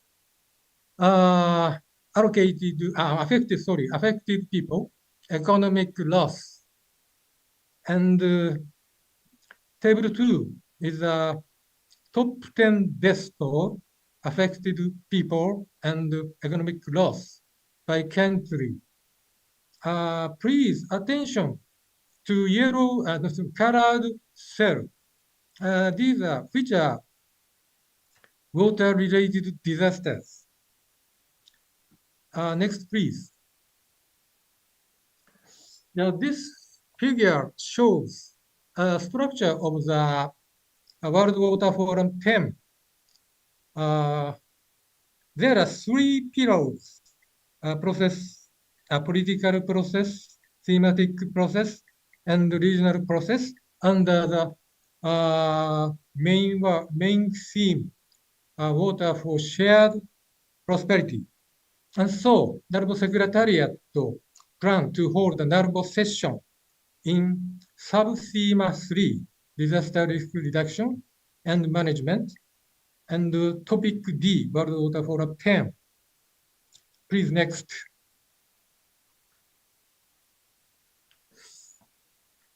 This figure shows there is a close relationship between these processes.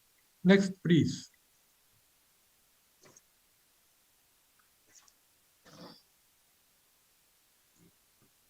These are the 6 sub-themes.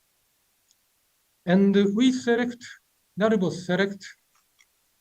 Secretariat select sub-theme 3, disaster risk reduction and management. And topic D, climate, enhancing sustainability, and improving the resilience of water infrastructures to extreme weather event. As you know, the water security has been deteriorated mainly due to climate change. And so, NARBO members, government organization, implementing agencies, RBOs, including Japan Water Agency, has planned, designed, constructed, and operated and maintenance many kinds of water-related infrastructures. And I think, NARBO Secretariat think this sub-theme 3 and topic D is very most appropriate themes and topics. And now we are planning to set up a session under these themes and topics. Please, next. Sorry, this is a very small, fine words. This is a portion of thematic process working group list. And World Water Forum 10 recruited topic coordinator members in June this year, and I applied. And they adopted me. And this red square, this is my name in the red square. And so next slide, please. Next, please. And this is a proposed timeline and major milestones. NARBO Secretariat, World Water Forum 10 Secretariat will hold a second stakeholders coordination meeting next week. And so all stakeholder members get together and discuss the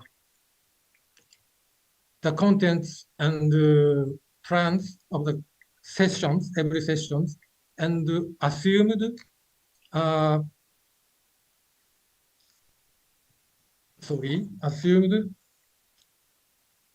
a result of the sessions. And so, of course, now it is not decided whether NARBO can hold a session, NARBO session or not, but I'd like to talk about this matter with these members. And so I'd like to prepare the sessions up to next year, May. Please, next, please. And this is our tentative schedule of NARBO activities towards the next stage. And so we are now in the middle of upper portion of in the middle of the upper portion. And so we are now trying to set another webinar in December or January or sometime. And so we are conducting questionnaires for implementing agencies and for knowledge partners. Please be sure that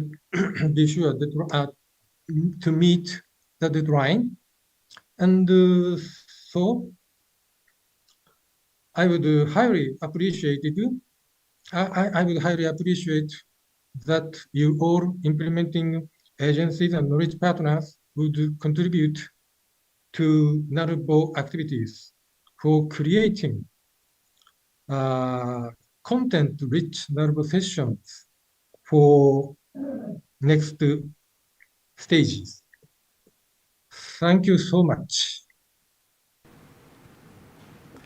Thank you, Mr. Michio Ota, for sharing the information about NARBO activities toward to the 10th World Water Forum in Bali in 2024. Distinguished guests, participants, ladies and gentlemen, closing remarks will be delivered by Director General International Affairs, Japan Water Agency. Please welcome Mr. Takaki Kusakabe. Good afternoon, everyone. Thank you for attending today's seminar. I'm glad that we are able to share this precious and meaningful opportunity shared by practitioner in NARBO. I would like to express my thanks to all keynote speakers, Mr. Bob Antoulombogia, DG for Water Resource Welfare, Dr. Leo, Dr. Nasir, Irani, Mr. Kuta, Dr. Hatano, and Mr. Rick from IMBO. I would like to express my special thanks to Dr. Imam Santoso and Dr. Ismail Wadadi, and all NARBO Indonesia Secretariat. As our activity towards the next stage, we are planning to hold one more webinar before NARBO session in World Water Forum 10th and NARBO General Meeting in next May. To make this event successful, further cooperation from NARBO member is needed. Thank you very much again, and see you in the next seminar and WWF 10th in Bali. Thank you very much.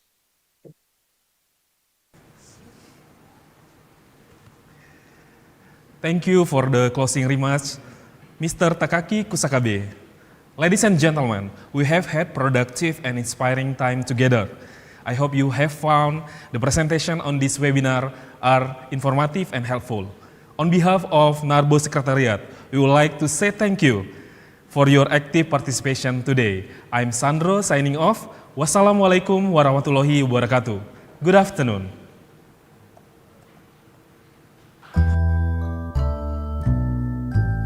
Water forms the basis of human lives and society throughout the globe. In this century, efficient water governance is increasingly important within the context of water degradation on one hand, and increasing demand on the other hand, due to rapid population growth, economic development, increasing demand on food and energy, and climate change. Integrated Water Resources Management, or IWRM, is one of the internationally accepted approaches for efficient governance of managing finite water resources. The increasing challenges to water have driven water users, professionals, and practitioners in Asia to share knowledge, experiences, and good practices to improve water governance within the Asia-Pacific region. In March 2003, Japan Water Agency, Asian Development Bank, and the ADB Institute signed a letter of intent at the Third World Water Forum in Kyoto for the establishment of a network of Asian River Basin Organizations, or NARBO, which was formally launched the following year at the first general meeting in Batu, Indonesia, with 43 members from 14 countries of RBOs, government agencies, and knowledge partners. NARBO aims to share knowledge, experiences, and good practices of IWRM. NARBO has a charter and a periodically updated action plan providing framework and timely scope for its activities, which includes training courses, thematic workshops, and twinning programs. Since 2005, NARBO has piloted a benchmarking program for river basin organizations in Indonesia, Philippines, Sri Lanka, Vietnam, Thailand, and Malaysia to improve their performance for better governance in river basins. NARBO members receive benefits from sharing basin experience at various regional forums that tackle issues on water governance, climate change adaptation, water-related disaster management, water, food, energy nexus, and other basin challenges. After 10 years from its establishment, NARBO has grown to embrace 84 members from 18 countries, including a new Secretariat of Center for River Basin Organizations and Management, and plays a strategic role for IWRM and water governance in Asia. Prominent outcomes from a decade of activities include institutionalized RBO performance benchmarking in Indonesia and the Philippines, and a solid framework for RBOs to introduce the IWRM approach and to strengthen the capacities and effectiveness of RBOs to promote IWRM and improve water governance. In the second decade of NARBO activities, the keywords include water governance. Clearly, water governance encapsulates a range of topics from policy level down to operational level, including understandings on water resources within a basin, national level, and transboundary. Leadership, which has particularly exposed the LLDA in leadership roles within the network. And that also has brought a lot of enhancement to the water leadership capacities of LLDA. Young leaders, youth leaders can inject new enthusiasm, new vision, and a much more efficient way of working, connected way of working to make changes happen and to become change makers. Sustainability. I heard that more than 18 countries now become the member of NARBO. It is impressive. Okay? So now that's also maybe the biggest contribution of NARBO, and we have to take care of that. We have to look after the NARBO organization for the sustainability of its life. And ownership. They develop also for the focal point its countries. And we ask them to add local module, especially to inform the experience, the implementation of the related issues. This is very, very good one. So according to my opinion, as an example, how we create a membership, ownership of the members. Looking into the future, NARBO needs to work very hard on two areas. First, we need to strengthen the structure of NARBO to make it more sustainable. And secondly, we need to refocus our work so that we can meet the challenges of the future where there is so much changes coming in. NARBO looks forward to growing into a global water initiative to support river basin organizations to achieve the ultimate goal of water security.